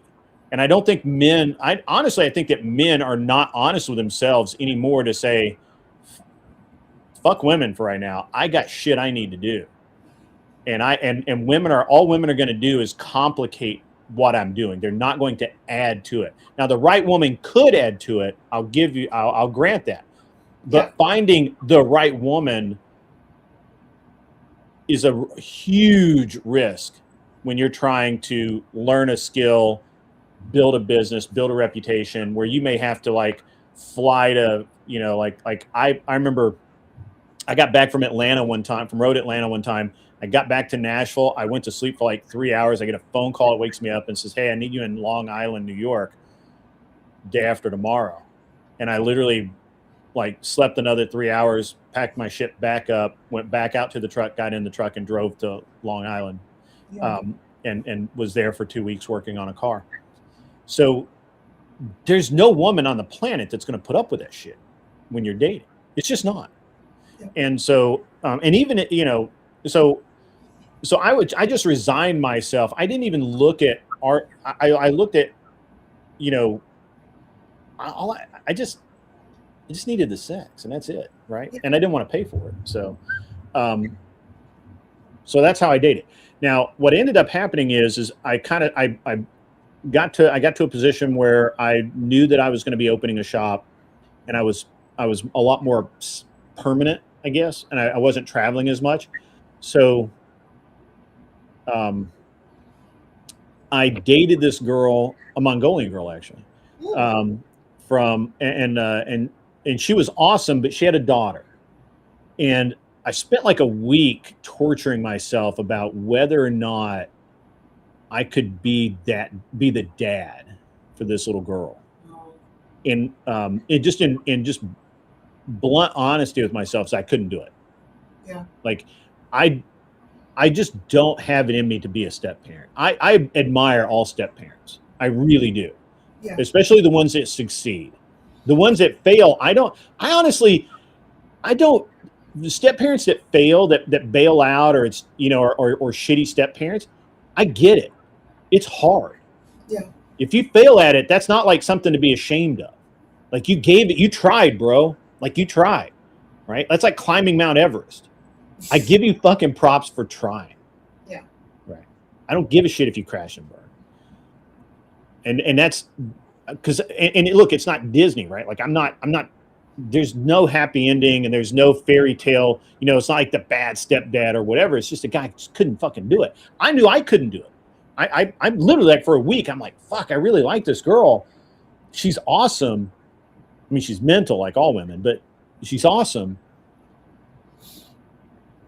It's the kid. It's just, I couldn't. There's a dad out there somewhere that I'd have to deal with at some point. Yeah. You know, I was like, yeah, I can't do it. I'm not that. I mean, I'm a good person. I'm not that good. Do you think young men should get married? Like, do you think men should marry young, or do you think they should wait until their 30s? Well, let me finish this, and we'll get into it. So, but that made me realize that I really wanted someone in my life. And then I met my wife. We dated for about 6 months, got married. Been married 20 years. So, but that's another thing too, is that when I decided to get married, I was all in. Like, I was going to get married. When I was looking for people to date, I didn't date bitches. I didn't date good for now girls. I didn't date any. I was like, wife material. That's it. Not even going to fuck with anything else. Now, the other question. So I believe that if you are a young couple who've gone to high school together, you know each other, you've lived down the street from each other, or you rode the bus all the way since 3rd grade or whatever the fuck, and you've kind of grown up together, and you get married at 18, 19, 20, that's awesome. I think most people should do that. Yeah. Because you now know what it's like to be poor together, right? Like, it's not like you had this great life and now you marry this person and they're a drag on your finances, they're a drag on you, whatever, that you now have to put up with, right? Or you know, whatever you put in the time together. Yeah. And you're there to support each other and all of that. And either you make it or you don't, but I think a lot of people who marry in that age group have 50-year marriages, right? Mm-hmm. And even if they divorce, they still tend to be friends and all that. Not always. Yeah. But I'm saying predominant. Anyway. But once a dude gets to be about 23 to 24, if he hasn't married, he should not get married. Why not? Because that's a point in time in most men's lives where they are starting to work. They're starting careers. They don't have jobs anymore. Now they have positions, they have careers, they have responsibilities. And usually at that age range, it's shitty. Mm. Right? And so let me draw this middle picture for you. I'm dating this girl since high school. She knows me. We're comfortable with each other. We've been apart, been together. We've gone on trips together. We went to the high school prom together. We go to college. We get, halfway through college, we get married. All of our friends are there. Everything's great. I get a job. I'm gone 3 days a week, right? But I'm there on the weekends. We have a kid. She stays home as much as she can, but she gets a job and all that. And we kind of make it work because we've got all of this time and investment and we know each other. Yeah. That's how that works. And that's why it's worth it. Now let me draw you another picture. 24-year-old dude meets hot ass bimbo at a frat party. They hit it off. They get laid. They get laid. Maybe they hook up a few more times. They start dating. 6 months, 7 months into it, they get married because there's a pregnancy scare, but she's not actually pregnant. And then, but they're married. Yeah. And when, everything's great. They love each other. They're just wonderful. They go to Cancun. They come back. And then the dude has to start his fucking real ass job. And now he's in his office 60 hours a week, 70 hours a week. That chick's home where she's working a part-time job, where she's working her job, which is only 40 hours a week. So every time she wants to go out, he's busy. He can't do shit. Yeah. There's no fucking way that relationship ends in anything but total fucking disaster. Yeah. Because I don't care how good a woman you are, you're going to think that you've been abandoned. You're going to think that dude doesn't give a shit about you and he cares more about his work. And the worst thing is more than likely, the woman that he loves and cares for and has committed his life to is going to turn on him and tell him he's a selfish piece of shit for working 60 hours a week and not coming home for dinner and not taking her out on the weekends because he's so fucking tired. All he wants to do is sit on his fucking couch. And he's just in 7-8 months of that, and she's fucking gone. Yeah. I mean, and so men in that age range should turn women off until they hit 30. When they've accomplished something, now their life is stable. They have a house, they have a car, they have money in the bank, hopefully. They've not had all of the fuck ups along the way. They don't have 5 divorces. They don't owe alimony. They don't have kids somewhere they never see. They're not in court 3 times a year for custody. None of that shit. Now they're 30. Now they can date 21-year-olds. So what you're saying is that I guess that was going to be my next question. Are you then saying that the 30-year-old men should be dating the 30-year-old women? Right? No. Because not dating I tried that when I was in my 30s. I tried dating women my age, and they were all train wrecks. So then are you saying that the young women should be marrying the older men? I'm not saying they should be. I'm saying that it is the case that if you end up in the situation where you're a man who is built a life, you're going to be a lot more attractive to women in 21, 24 range, 25. You're just going to be a lot more attractive to that woman, and you're going to be able to offer her the life that she says that she doesn't want, but that she really does, of stability and coming home. You're going to come home from the office every day. You're going to be going on trips. You're going to save a lot of arguments. You're going to save yourself a divorce, maybe 2. But you know what? The last man I dated, he was 42, and I won't say what bank, but he was the director of a very large bank. I'm sorry. Hold on. I couldn't hear you. What? Oh, sorry. So the last person I dated, he was 42. He was the 42. director Okay.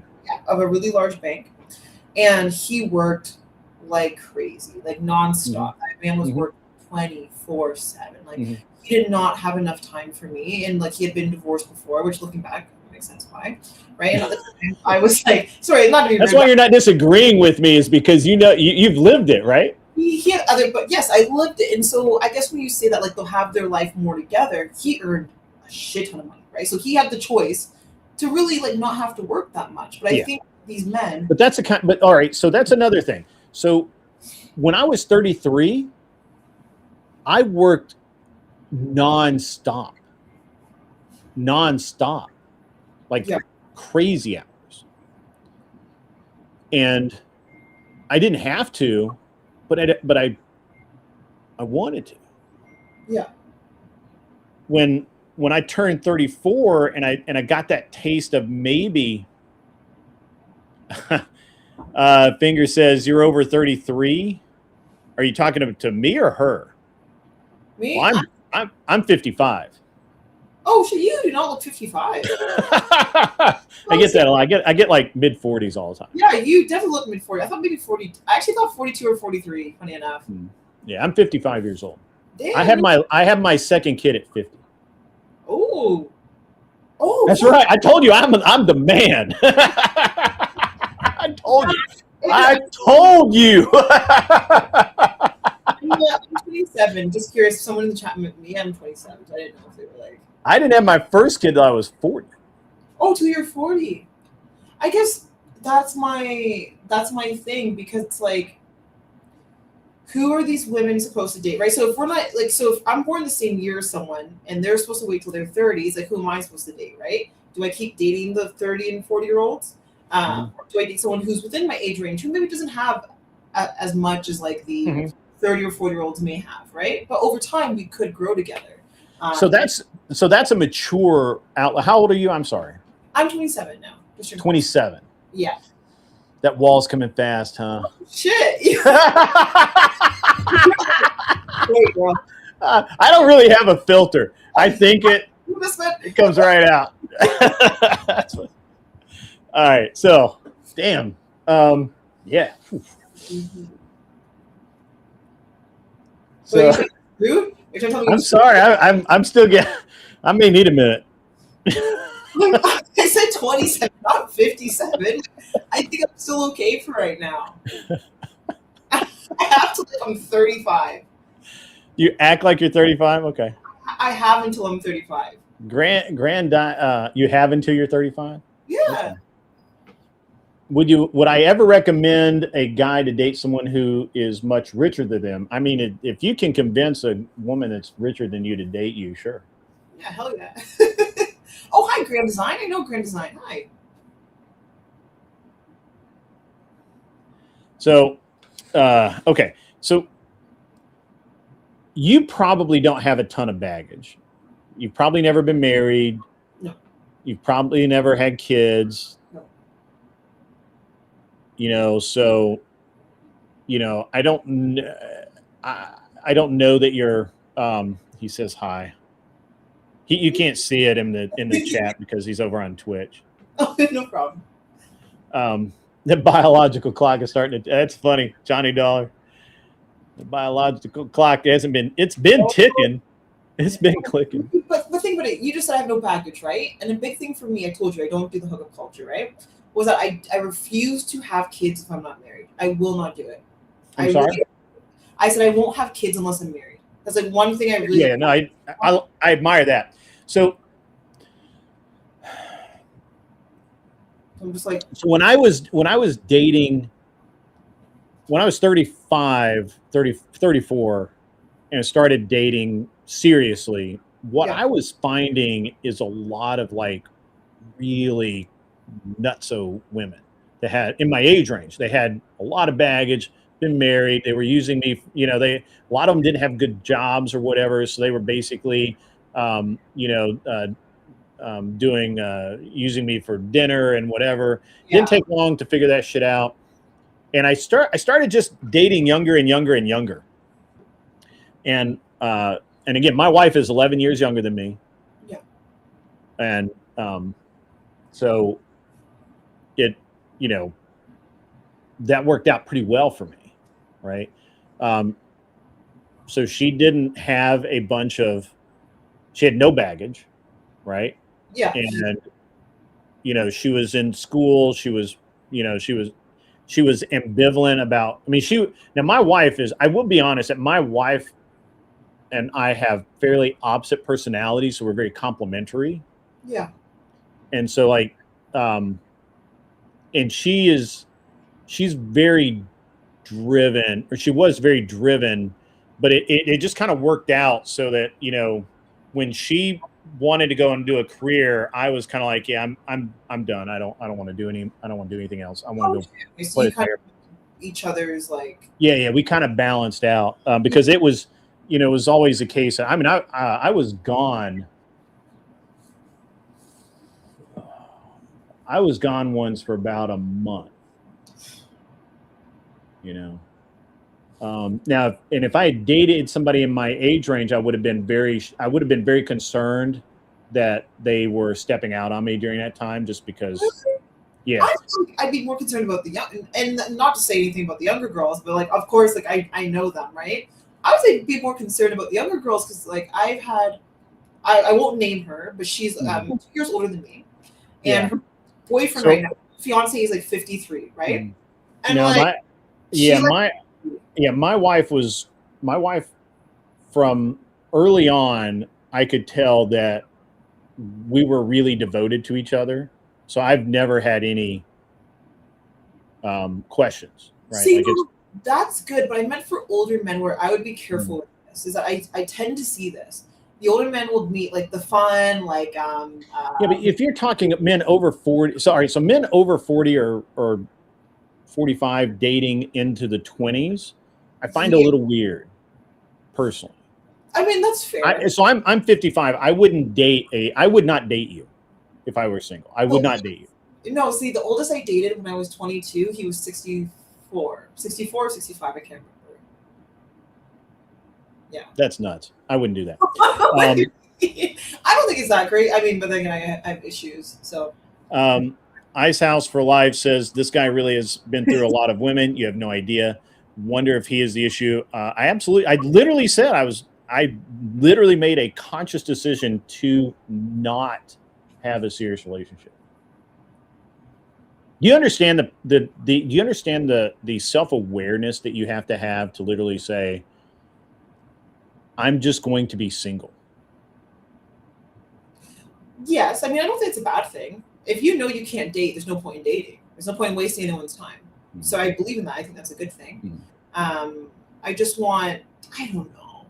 I think my generation and the generation like after me, because I'm like on the cusp of millennial and Gen Z, because I'm like a 98 baby, so it's a little bit different for me. I just think we're so screwed. I think the dating market is messed up. I think people's expectations are messed up. I think the things that we value is messed up. I just think we're kind of screwed overall. Like, genuinely, I'm not trying to be a pessimist, but overall, if it's man or woman, it's really not good for anybody. I don't even know how we fix it. I'm just curious. I get you. Yeah. What kind of guy do you typically date? Oh, what kind of guy? So you probably don't know this. I'm 5'10". So you're 5'10"? Okay. Yeah. So you're as tall as I am. Yeah, I'm a tall girly. So I typically date someone who's my height or taller. I would say typically someone who's within my career field. So I told you I work in like accounting and finance. So I typically date around like corporate world. Are you gainfully employed now? Yeah. Oh, okay. Yeah. So I work in full time. So I typically date people within that realm. I'm actually not against dating someone who's like in school and like trying to figure out life. I actually don't have a problem with that. Something that really I think has made my relationship work out is so my wife works in she is in investment banking. Yeah. And so she worked for Goldman Sachs for a while in investment banking. Yeah, literally top shelf. I'm telling you, I keep telling you, my wife's awesome.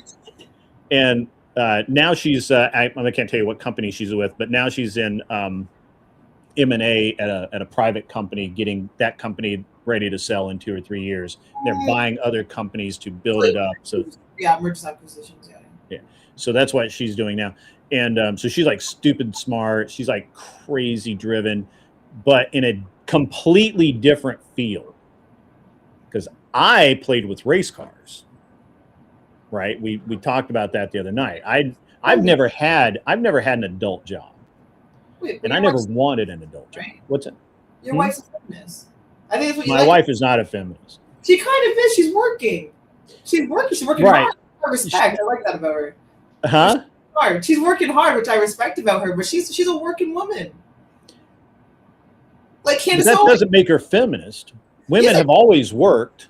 We said Candace Owens was a feminist because like she's working. She should Because she leaves her children. She leaves her children at home to just chase the clout. And and aren't they both doing the same thing? Like, and that's nothing against your wife, by the way. She sounds amazing. no. She works to earn money and provide for her family, right? And that's right. But here's if it were the case, well, I'm going to tell you why she's not. First of all, if it were the case that I was still working, she would stay. She would change her entire life to stay home with the children. But it wasn't the case. So when she went back to school, she stayed home. I was gone all the damn time.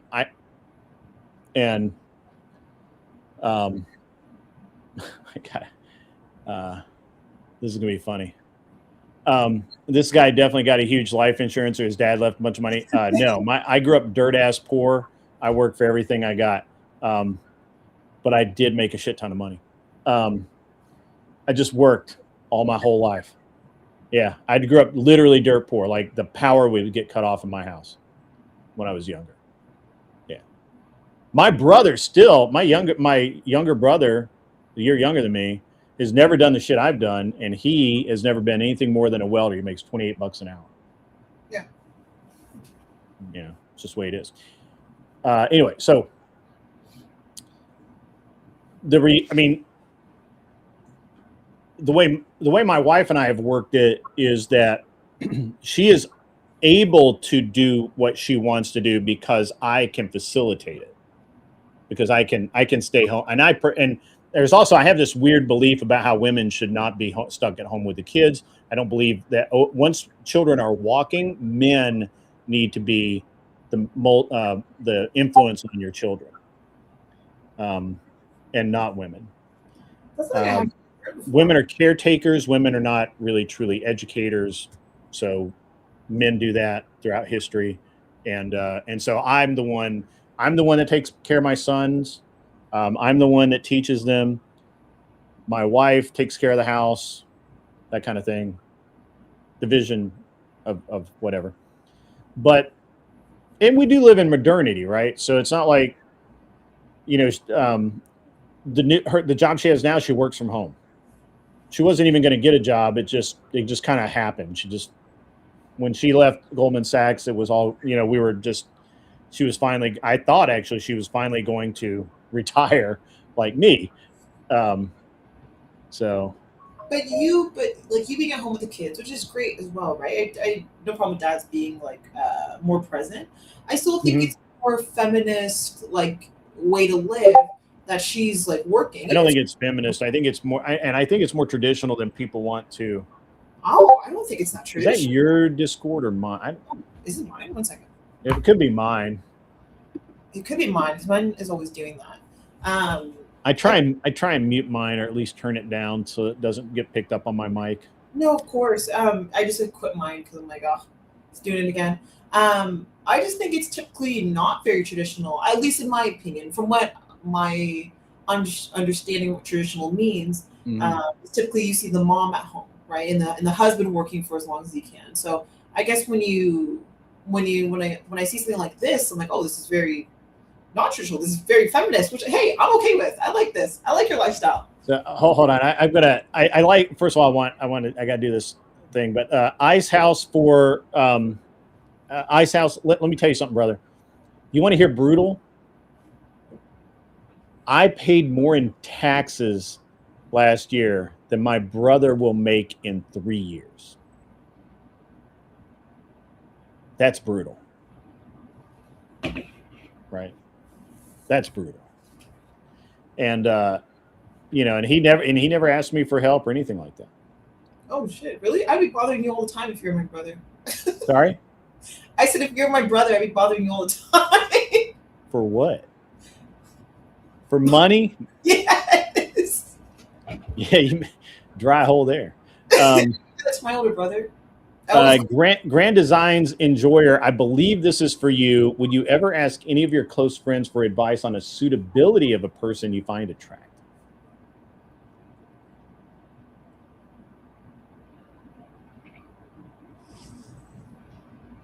I think that question was for you. Oh, wait. Sorry, say it again. All right.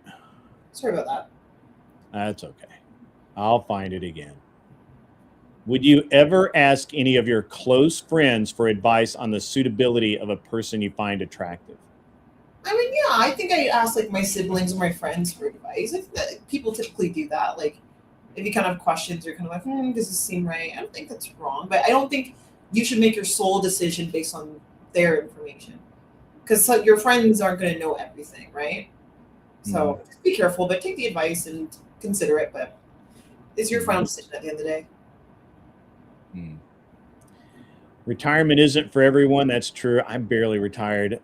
His father is a retired colonel of 29 years, 3 months after retiring. He started working a contract job and ran one of the biggest COVID centers in New York.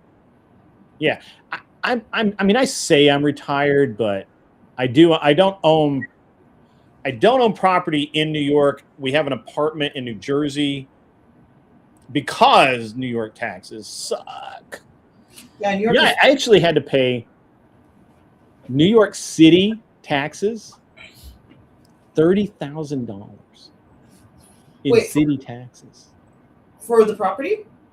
No, income tax. Oh, but you don't live in New York. I don't.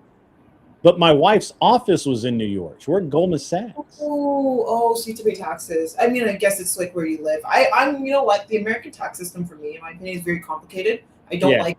No one else in the world uses it like that. So I'm just like, it's out of my scope.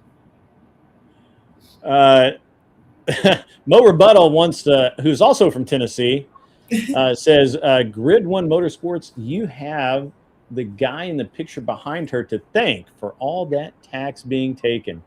Indeed. Does this lady know she has a picture of a dictator behind her? Well, she's Canadian. I don't think she knows more. I mean, we love Abraham Lincoln. We love Abraham. This is, Shenandoah. This is his favorite president. That's why he has him here. Really? That's his favorite president. He loves President Lincoln. I'm not even joking. He talks to me about President Lincoln all the time, and I'm like, I don't know. But he's like a super liberal, so. You do not live in Tennessee, Mo Rebuttal? I thought you did. I could be thinking of some. There's so many people. Anyway, where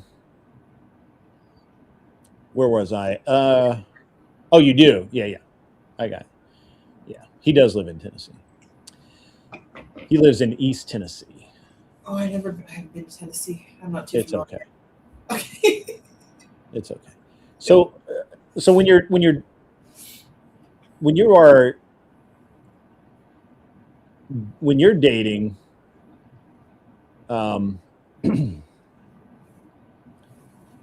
are you looking for people in your age group, or are you looking for older? What are you? I typically date older, but I don't mind anyone in my age group. It's just like what I'm used to. But I typically date a little bit older. But I like I said, I'm okay with anyone in my age group. So just like if you meet some of the things that I enjoy, then I'll go out with you.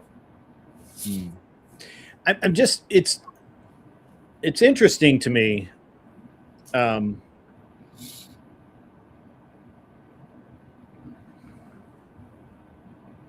I mean, it's kind of interesting because I would think that you would be looking in that 30, 35-ish range as kind of the target, but you seem to be, even pushing older than that.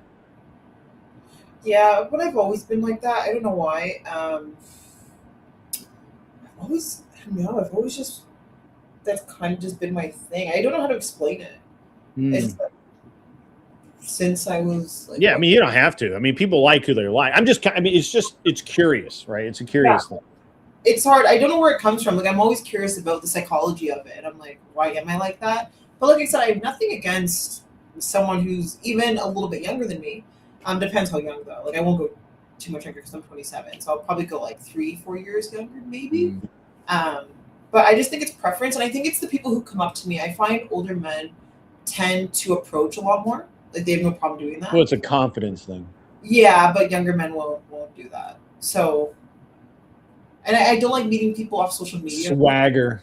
Got to have the swagger. Yeah, they'll talk to you in person. So it's like that's why. Yeah. Yeah, it's just preference. All right. Another one comes in from Grand Designs. Would she marry someone who she knows wants to homeschool the kids that they may have together? No, there's no way. I don't believe in homeschooling. And Really? I don't like homeschooling at all. I really don't. I believe that kids should socialize. It's good for developing skills, like you said, being confident, right? You know, the latest research on that is that the homeschool kids are no more or less adjusted than kids at school. As a matter of fact, they're usually mentally healthier than kids who are in public school. It might be possible, but from what I've heard and from what I've read online, it's that socialization where they're not like they aren't connecting people properly, and so that would be my. That was a theory. It was never like there was no documentation on it, and so the last 4 or 5 years there've been a lot of research into it, and the socialization aspect is completely wrong. So there's no awkwardness any more than normal teenage awkwardness, right? Like I don't know. I just want them to be able to, like I said, that aspect. And you know what? I loved going to school. I was one of those kids that really enjoyed it. I liked playing sports with friends. I liked going to like my classes. I liked that public atmosphere. And you know what it reminds me of? Kind of like COVID, where we were locked inside. I want them to experience people outside of their family. I want them to know what making friends is like, and participating on a sports team or in music, and connecting with others that you may not connect with at home. And think about it. They're going to be in this little bubble of just Flow State's back. No, I am not shooting my shot. That would be hilarious. That would be hilarious, though. Buddha Customs says he is 46 and would date 21-year-olds, but you have to be able to drink. I don't even know where to go with that one. Johnny Dollar says we homeschooled ours in their high school years. We considered it, my wife and I. My son goes to a private school. That was before the internet, sure, and FaceTime, yeah. It's just like, I don't know. I always enjoyed going, like getting up for school and like seeing my friends and doing stuff, and I want my kids to have that experience. It's kind of like that college or university experience where you're like you have to go do stuff. So I don't know. We can talk about education in just a second. Please mention that there is a style of homeschooling where like-minded parents would congregate and homeschool multiple kids together. Yes, that's true. And it's actually more and more common. I think there's even one here. It's like it's very interesting. You can socialize kids in homeschool. You still have access to clubs and extra things from local public schools. That's true. Why not send them to public school then? If I'm going to like have them hang out with other homeschoolers, there's a lot of reasons. I don't know. I just think I think people sometimes demonize public schools, and it's so unfortunate because it is a great learning place, and hold on. That factually is not true. What do you mean? At least in Canada, they are. In Canada, the public schools are all federally funded, so all of them have to have the same funding. We get great access. Yeah, it's same thing here. But the problem is that public schools teach to the lowest common denominator, and so when you excel, it's irrelevant. What do you mean by that? All right. So for example, I went to a military school. Okay. I got a scholarship to a military school because I was so far ahead of my public school science class that I literally didn't even open the book like the last half of the semester at all. Like it was dumb. It was redundant. I just had it. I had it down. Me and my desk mate we would do our test in like 3 minutes each or whatever, and we would sit there the rest of the time and play like paper wad volleyball. It drove my teacher nuts, and it was like that pretty much in every class. And then I fortunately I got a scholarship to a military academy for high school, and then and it was all, and even at that, in the military school, it was very much at your own pace sort of thing. Yeah. And so I just burned through the information like it was nothing. It was just really crazy. What I found with the people I know that are homeschooled, they're all very, very intelligent, and they're all very, very well read and very well spoken, which is not something we see in public school. We see again, lowest common denominator. We see more and more kids being passed because they just need to pass them. There's no reason to. So I just I personally think that we need to burn the entire public school system down in this country and rebuild it into something like better. This is coming from a Canadian. So for us, when you're in grade 3, we have something called the EQAO, right? It's a certain test that's math and English that if you don't pass, guess what? You got to. Yeah, we have standardized testing. Grade 6, you have another one. Grade 9, you have another one, and then grade 11 and 12, you have another one, right? So you get tested like this throughout. And also we learn French. Don't forget that, like, we're French Canadian, so I also learned a second language. So I think that my public school education, I was able to honestly strive and do really well in university. 2 of my brothers are engineers. Every single one of my siblings graduated from like a top university, and that's from a public school education, right? Parents were immigrants. So yeah, I don't think that. Yeah, I don't think much of the public education system in the United States. And maybe it is very different. I do know that for some of your public schools, it is taxed based on property taxes. So they receive things based on the neighborhood it's in. And that can be really concerning. So, of course, some public schools are going to do a lot better than other ones. But in Canada, it just doesn't work that way. We're all funded with the same amount of stuff. We all have the same opportunity. And so you're going to have different literally everyone in America has the same opportunity. They just whether you take it or not. Like, for example, some of our schools have swimming pools and stuff. If your high school or doesn't have a swimming pool and like the nicest computers and the best textbooks, come on, you're not going to do as well as the schools that do have it. First of all the textbooks are standardized, so that's irrelevant. Well, not always. They don't get the same books, for example. Like, I know in America, because they have in America they do. Some elementary schools and high schools weren't getting the same access to the same books. That's got to be either made up or that's got to be like some New York City bullshit. It is based on property taxes. I think that's a big issue. It's not based on property taxes. Yes, it is. For a lot of those schools, it is based on property taxes. The funding that they get depends on the neighborhood that you're in. In most places in America, it depends on how well your school. No, as a matter of fact, so in my state of Tennessee, we last year or the year before, we literally refused the federal funding because we didn't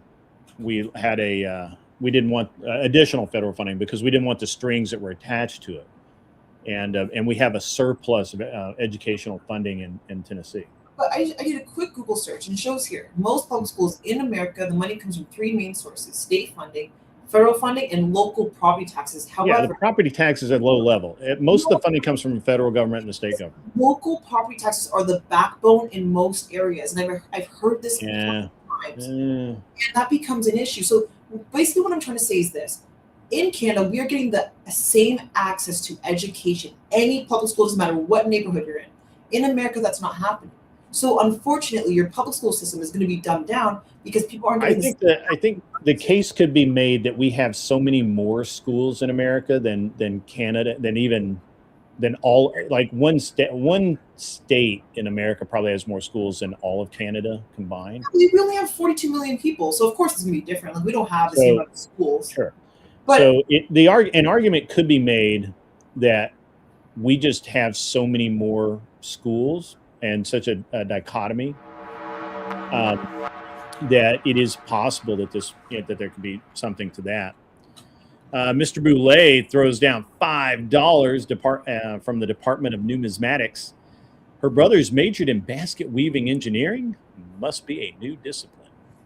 I'm not aware of basket. One's a petroleum engineer and the other one is a mechanical engineer. What do you mean? He is an engineer. He works with. I'm 90% sure he works on rockets because he lives in Huntsville, and that's where all the rockets are. Yeah, but like, yeah, I never understood why people discredit that. I'm like, yeah, my brothers are engineers. He's part of the military-industrial complex, though, so you can't trust him. I like him though; he's a good buddy. Where am I at here? Oh yeah, so here we go. Grand Designs says, I would never send them to public school. I totally agree with you about erasing current schooling model. Attending public school increased risk of being around gang members, influence to go on a path of drug abuse, bullying, and he didn't finish his thought there, but that's okay. It depends on how you raise your kids and what school you're sending them to. And my mom did a pretty good job. True. So while I will say that that's kind of true, more and more we're and obviously the information age makes things so much more visible. More and more we're hearing about like innocent people getting caught up in violent activity in schools where it shouldn't be happening because of gangs and that sort of thing. Actually, she does believe in capitalism, Mo. I will get to that. We'll get to it, I promise. But the public schools in this country they need to be, the whole system needs to be burned to the ground. It really does. It needs to be rebuilt. We can do better. Do you understand? Do you know how much money the federal government spends on education in the United States of America? I'm not sure about the number. It's about $800 billion. Billion. Do you know how much? Do you know that every single year for the past, since I believe somebody correct me if I'm wrong, since about 1998 or 99, every single year there's a $8 to $10 billion amount that they cannot account for in the Department of Education. They know they spent it. They know they spent it somewhere, but they can't tell you where. Yeah, but didn't the Pentagon just fail its like 7th audit? Look, our government's fucked up. Yeah, It really is. More oversight. Yeah, it's no, we don't need more oversight. We need to burn that shit to the ground and start over because it's too corrupt. It's too corrupt. Starting over. So the thing is that we spend more in education than any other country on the planet, and we have worse results. So saying more money, all of this nonsense is absolutely false. We spend more dollars per child than probably several countries put together and have worse results. Now, culture is a part of that. Obviously, teachers are teaching. The people who are teachers in this country are substandard at best and horrible at worst. Well, they're not getting paid well, and that might be a big problem. You guys don't Sorry? If you don't pay your teachers well, you're not going to get top-notch teachers, people wanting to be teachers. You're not going to Teachers get paid more than many other equivalent jobs. No, come on. I've seen $30,000 a year. Do you know how much they make in Canada on average? $130,000. Like teachers make money in Canada, and I'm saying, why? Hold on. How much do you say you think teachers make here? They're about $30,000 to $70,000. I've seen 30 at the lowest. I don't believe there's. I mean, maybe in like Nowheresville, Texas, where everybody makes $30,000 a year, but not. But no. Teachers get paid. Honestly, I honestly believe, and I've thought this for a while.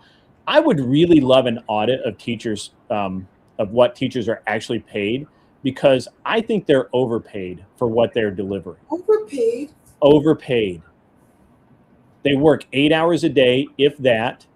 They get 3 months a fucking year off, and they bitch about it.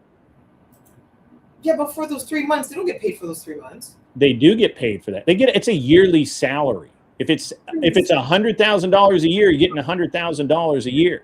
I don't know, because I've heard complaints, people saying they have to get a part-time job in the summer. I don't know. Can't help it that people live above their means. No, I don't know how the system works perfectly in America for teachers, but I've heard people say they get part-time. I have a lot of contempt for public school. I was a victim of it for many years, and then I went to military school and I saw what reality is. And honestly, if we took our entire DOE budget and just put every single kid in private school, we would be better off. The money would be better spent, and it'd be more trackable. If you just get rid of public schools. Public school, if you're gonna put Do you them all. understand? And a huge part of the problem in this country is school sports. The amount of money that's spent on sports programs is insane. I mean, you guys love your entertainment. Well, that's true. Why? Out on a limb, Cam the King, he's in Texas. Why do foreigners always got shit to say about how things in America work? Focus on your failed countries. Fair enough. I mean, Canada's far from failed. We're number 10 when it comes to happiest country on the planet. We got our issues. We have our issues. But America's not even close. I'm Canadian. We're so bored with Canada, we won't even conquer it like we should. You guys couldn't hold Baghdad. You think you can hold Toronto? Sorry? Yes, you guys couldn't even hold Baghdad. You think you can hold Toronto? There's no way. We honestly, you guys have lost so many. Honestly, I could probably go to the average Home Depot and hire 30 dudes, and Toronto would fall in 3 days. Good luck. Canadians. The only thing, the only thing cool about Canada, yeah, is they did give us the definition of war crimes. Yeah, we can. And maple syrup. Do you know why? Do you know the legend behind that? The war crimes, isn't it during World War I? If you correct me if I'm wrong. Too. They would throw food cans with bombs attached to them. Remember, they would like shake them. Not just that, but in World War II, they were, which is when we had a definition for war crimes at the Geneva Convention. Yeah. Canada's policy was no prisoners, so they would literally just shoot captives in the head. Yeah, they kill everybody. Kill everybody. Yeah, they were doing that. Yeah.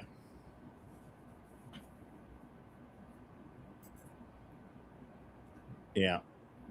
But yeah, if you want. Because I have to go at 10, but I would like to discuss the someone brought up the whole if I believe in capitalism. Is that what you want maybe that topic to be?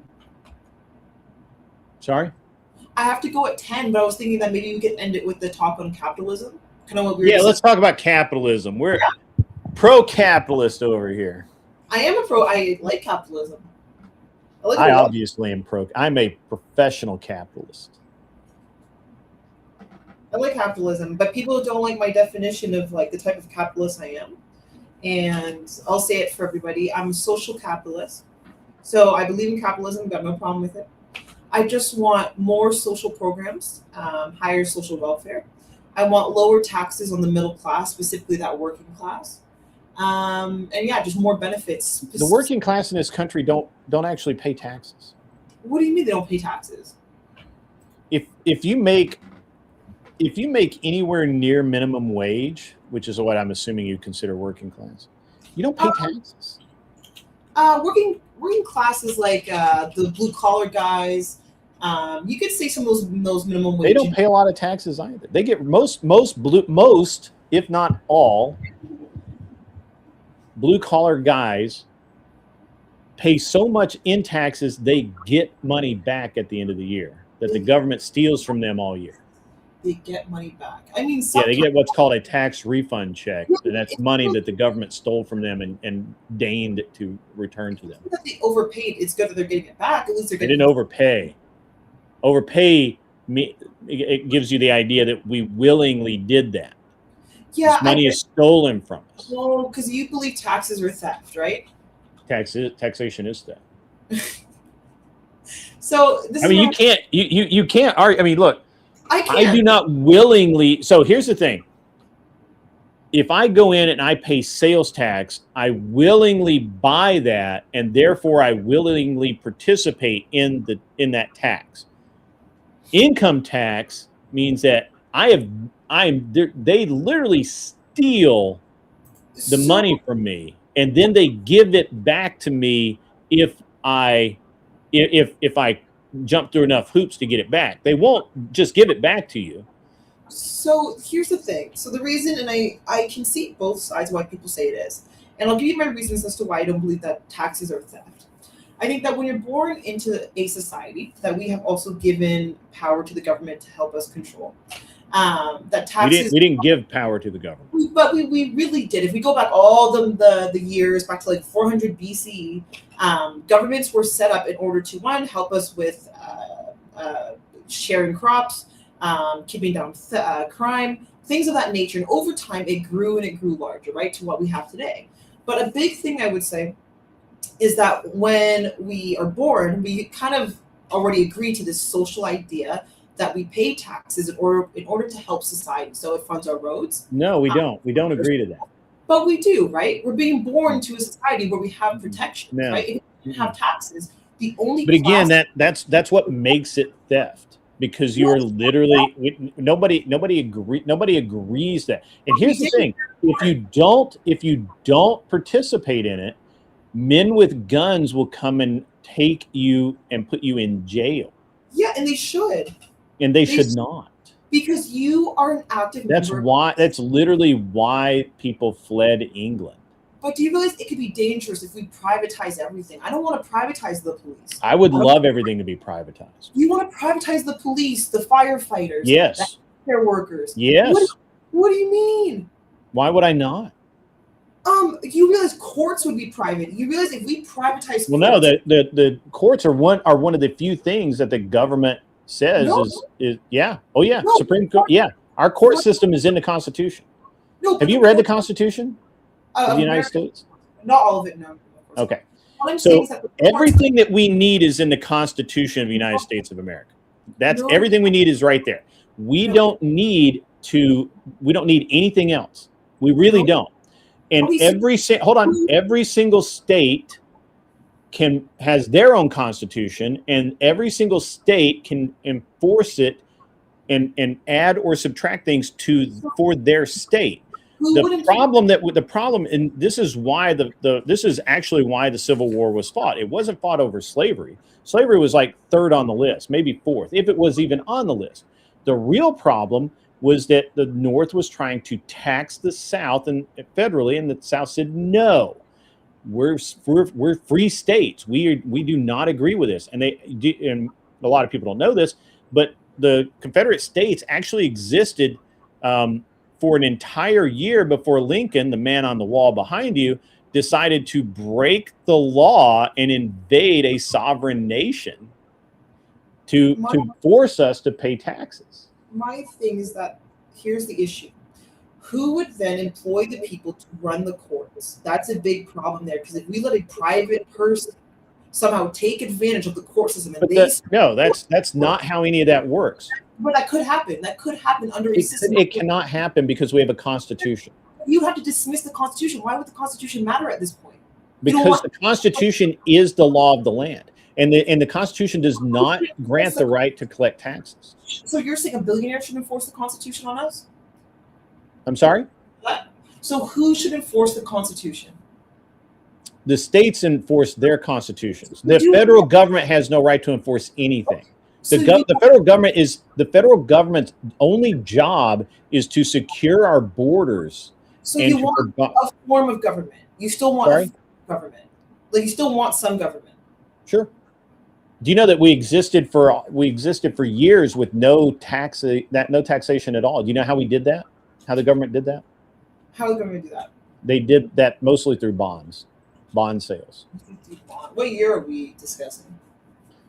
What year? Up until about I think probably right up until about 19. Somebody remind me. It's like I also double check this. You said you're referencing the Constitution. The Constitution explicitly gives the government power to tax. So would you take that out of the Constitution? Well, that was added after the original Constitution. Article 1, Section 8 of the Constitution says Congress has the power to lay and collect taxes, duties, imposts, and excises. What amendment? It doesn't have an amendment. It just says Article 1, Section 8. It doesn't mention an amendment. Yeah, no. There's the Constitution is the amendments. So now we don't agree with the amendments. So we would the Constitution is the amendments. So then, what do we agree with the Constitution? And here's my concern: is that 1913 was the first year of taxation. Thank you. I knew it was 19. I was thinking 1920. Up until that point, the government subsisted with no income tax, bonds, tariffs, excise taxes, and use tax. During the First World War, which makes sense to help them with the war, they were taxing people. Yes. I'm looking for the year that you said they made this thing, but right now I'm seeing 1787 regarding taxes. But they're not income taxes. They were excise taxes on things that came into the United States. It gave the government permission or the ability to literally levy taxes on foreign nations. That's it, not citizens. No, because if we're going to interpret the Constitution, because you guys do this with the Second Amendment, right? It says to lay and collect taxes. It isn't specific about what those taxes inherently mean. So you could infer that could also be income taxes. Here's the problem. We can't really just do that if we start inferring and then taking things out of the Constitution and saying this can be in the Constitution. No, they couldn't. There's no way they could do income taxes. That they had to create the 13th Amendment to enact income taxes. Because the only taxes they could collect were tariffs, which we're doing now, which everybody loves, except I love tariffs personally. I think tariffs are stupid. I think Lincoln's income tax. By the way, Lincoln's income tax. That this is true. Lincoln's income tax during the Civil War was ruled unconstitutional. That's correct. Again, he mentions the 13th Amendment.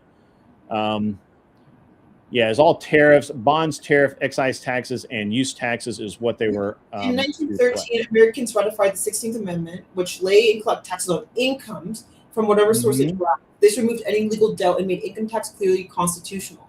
It was passed because people wanted the federal government to have stable funding, wealthier earners to contribute fairly, that's important, and less reliance on tariffs that hit poor families. Why do you less reliance on tariffs, which was wrong. It was ruled unconstitutional in Lincoln's presidency, and yet we got the 13th Amendment, and that's when everything and you can literally track the income when the income tax went into effect and where we are now.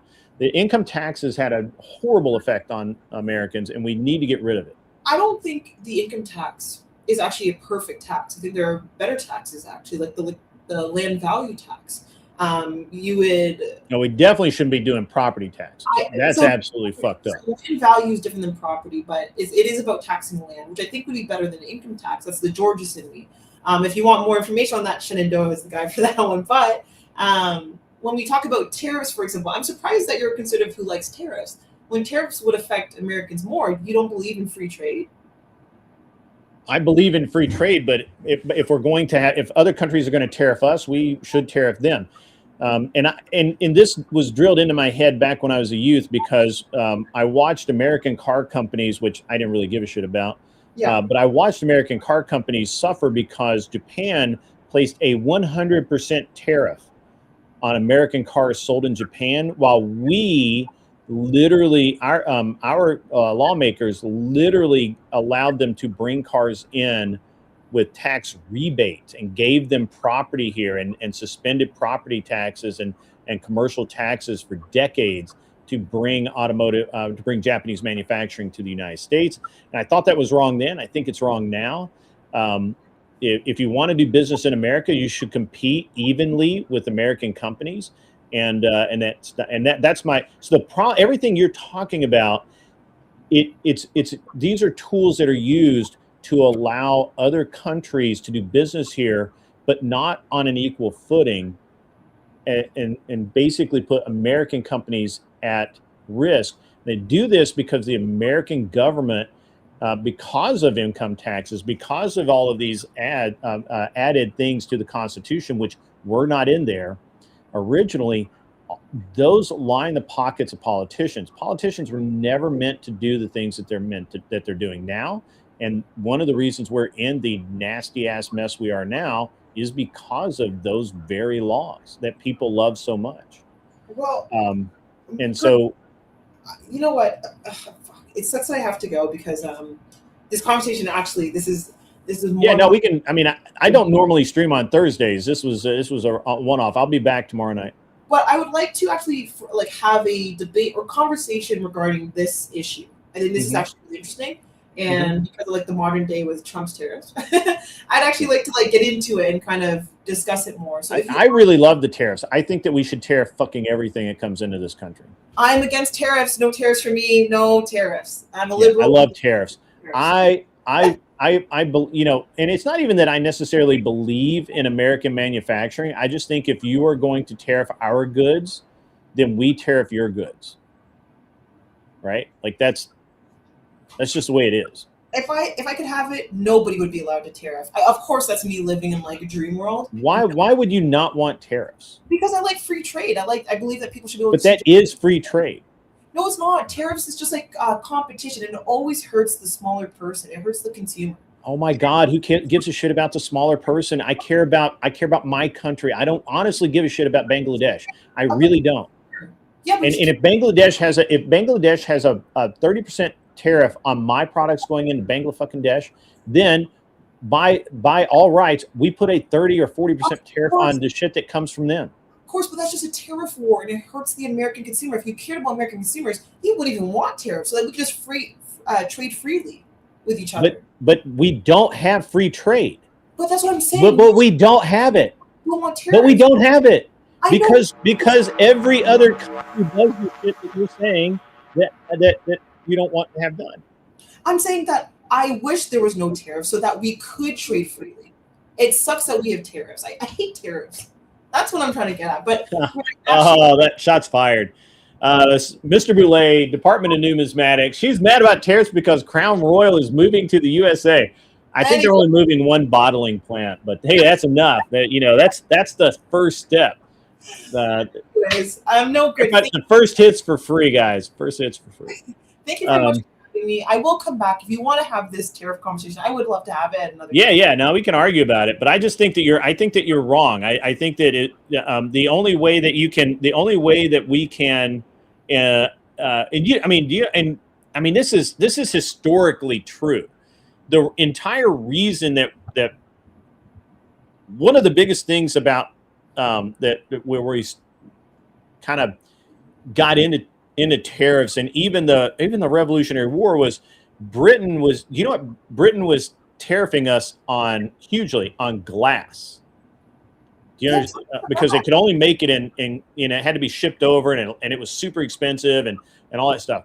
And so, but you know what happened is Americans built a fucking glass plant and started making glass for windows in America. And we said, fuck you, Britain. We'll do it here.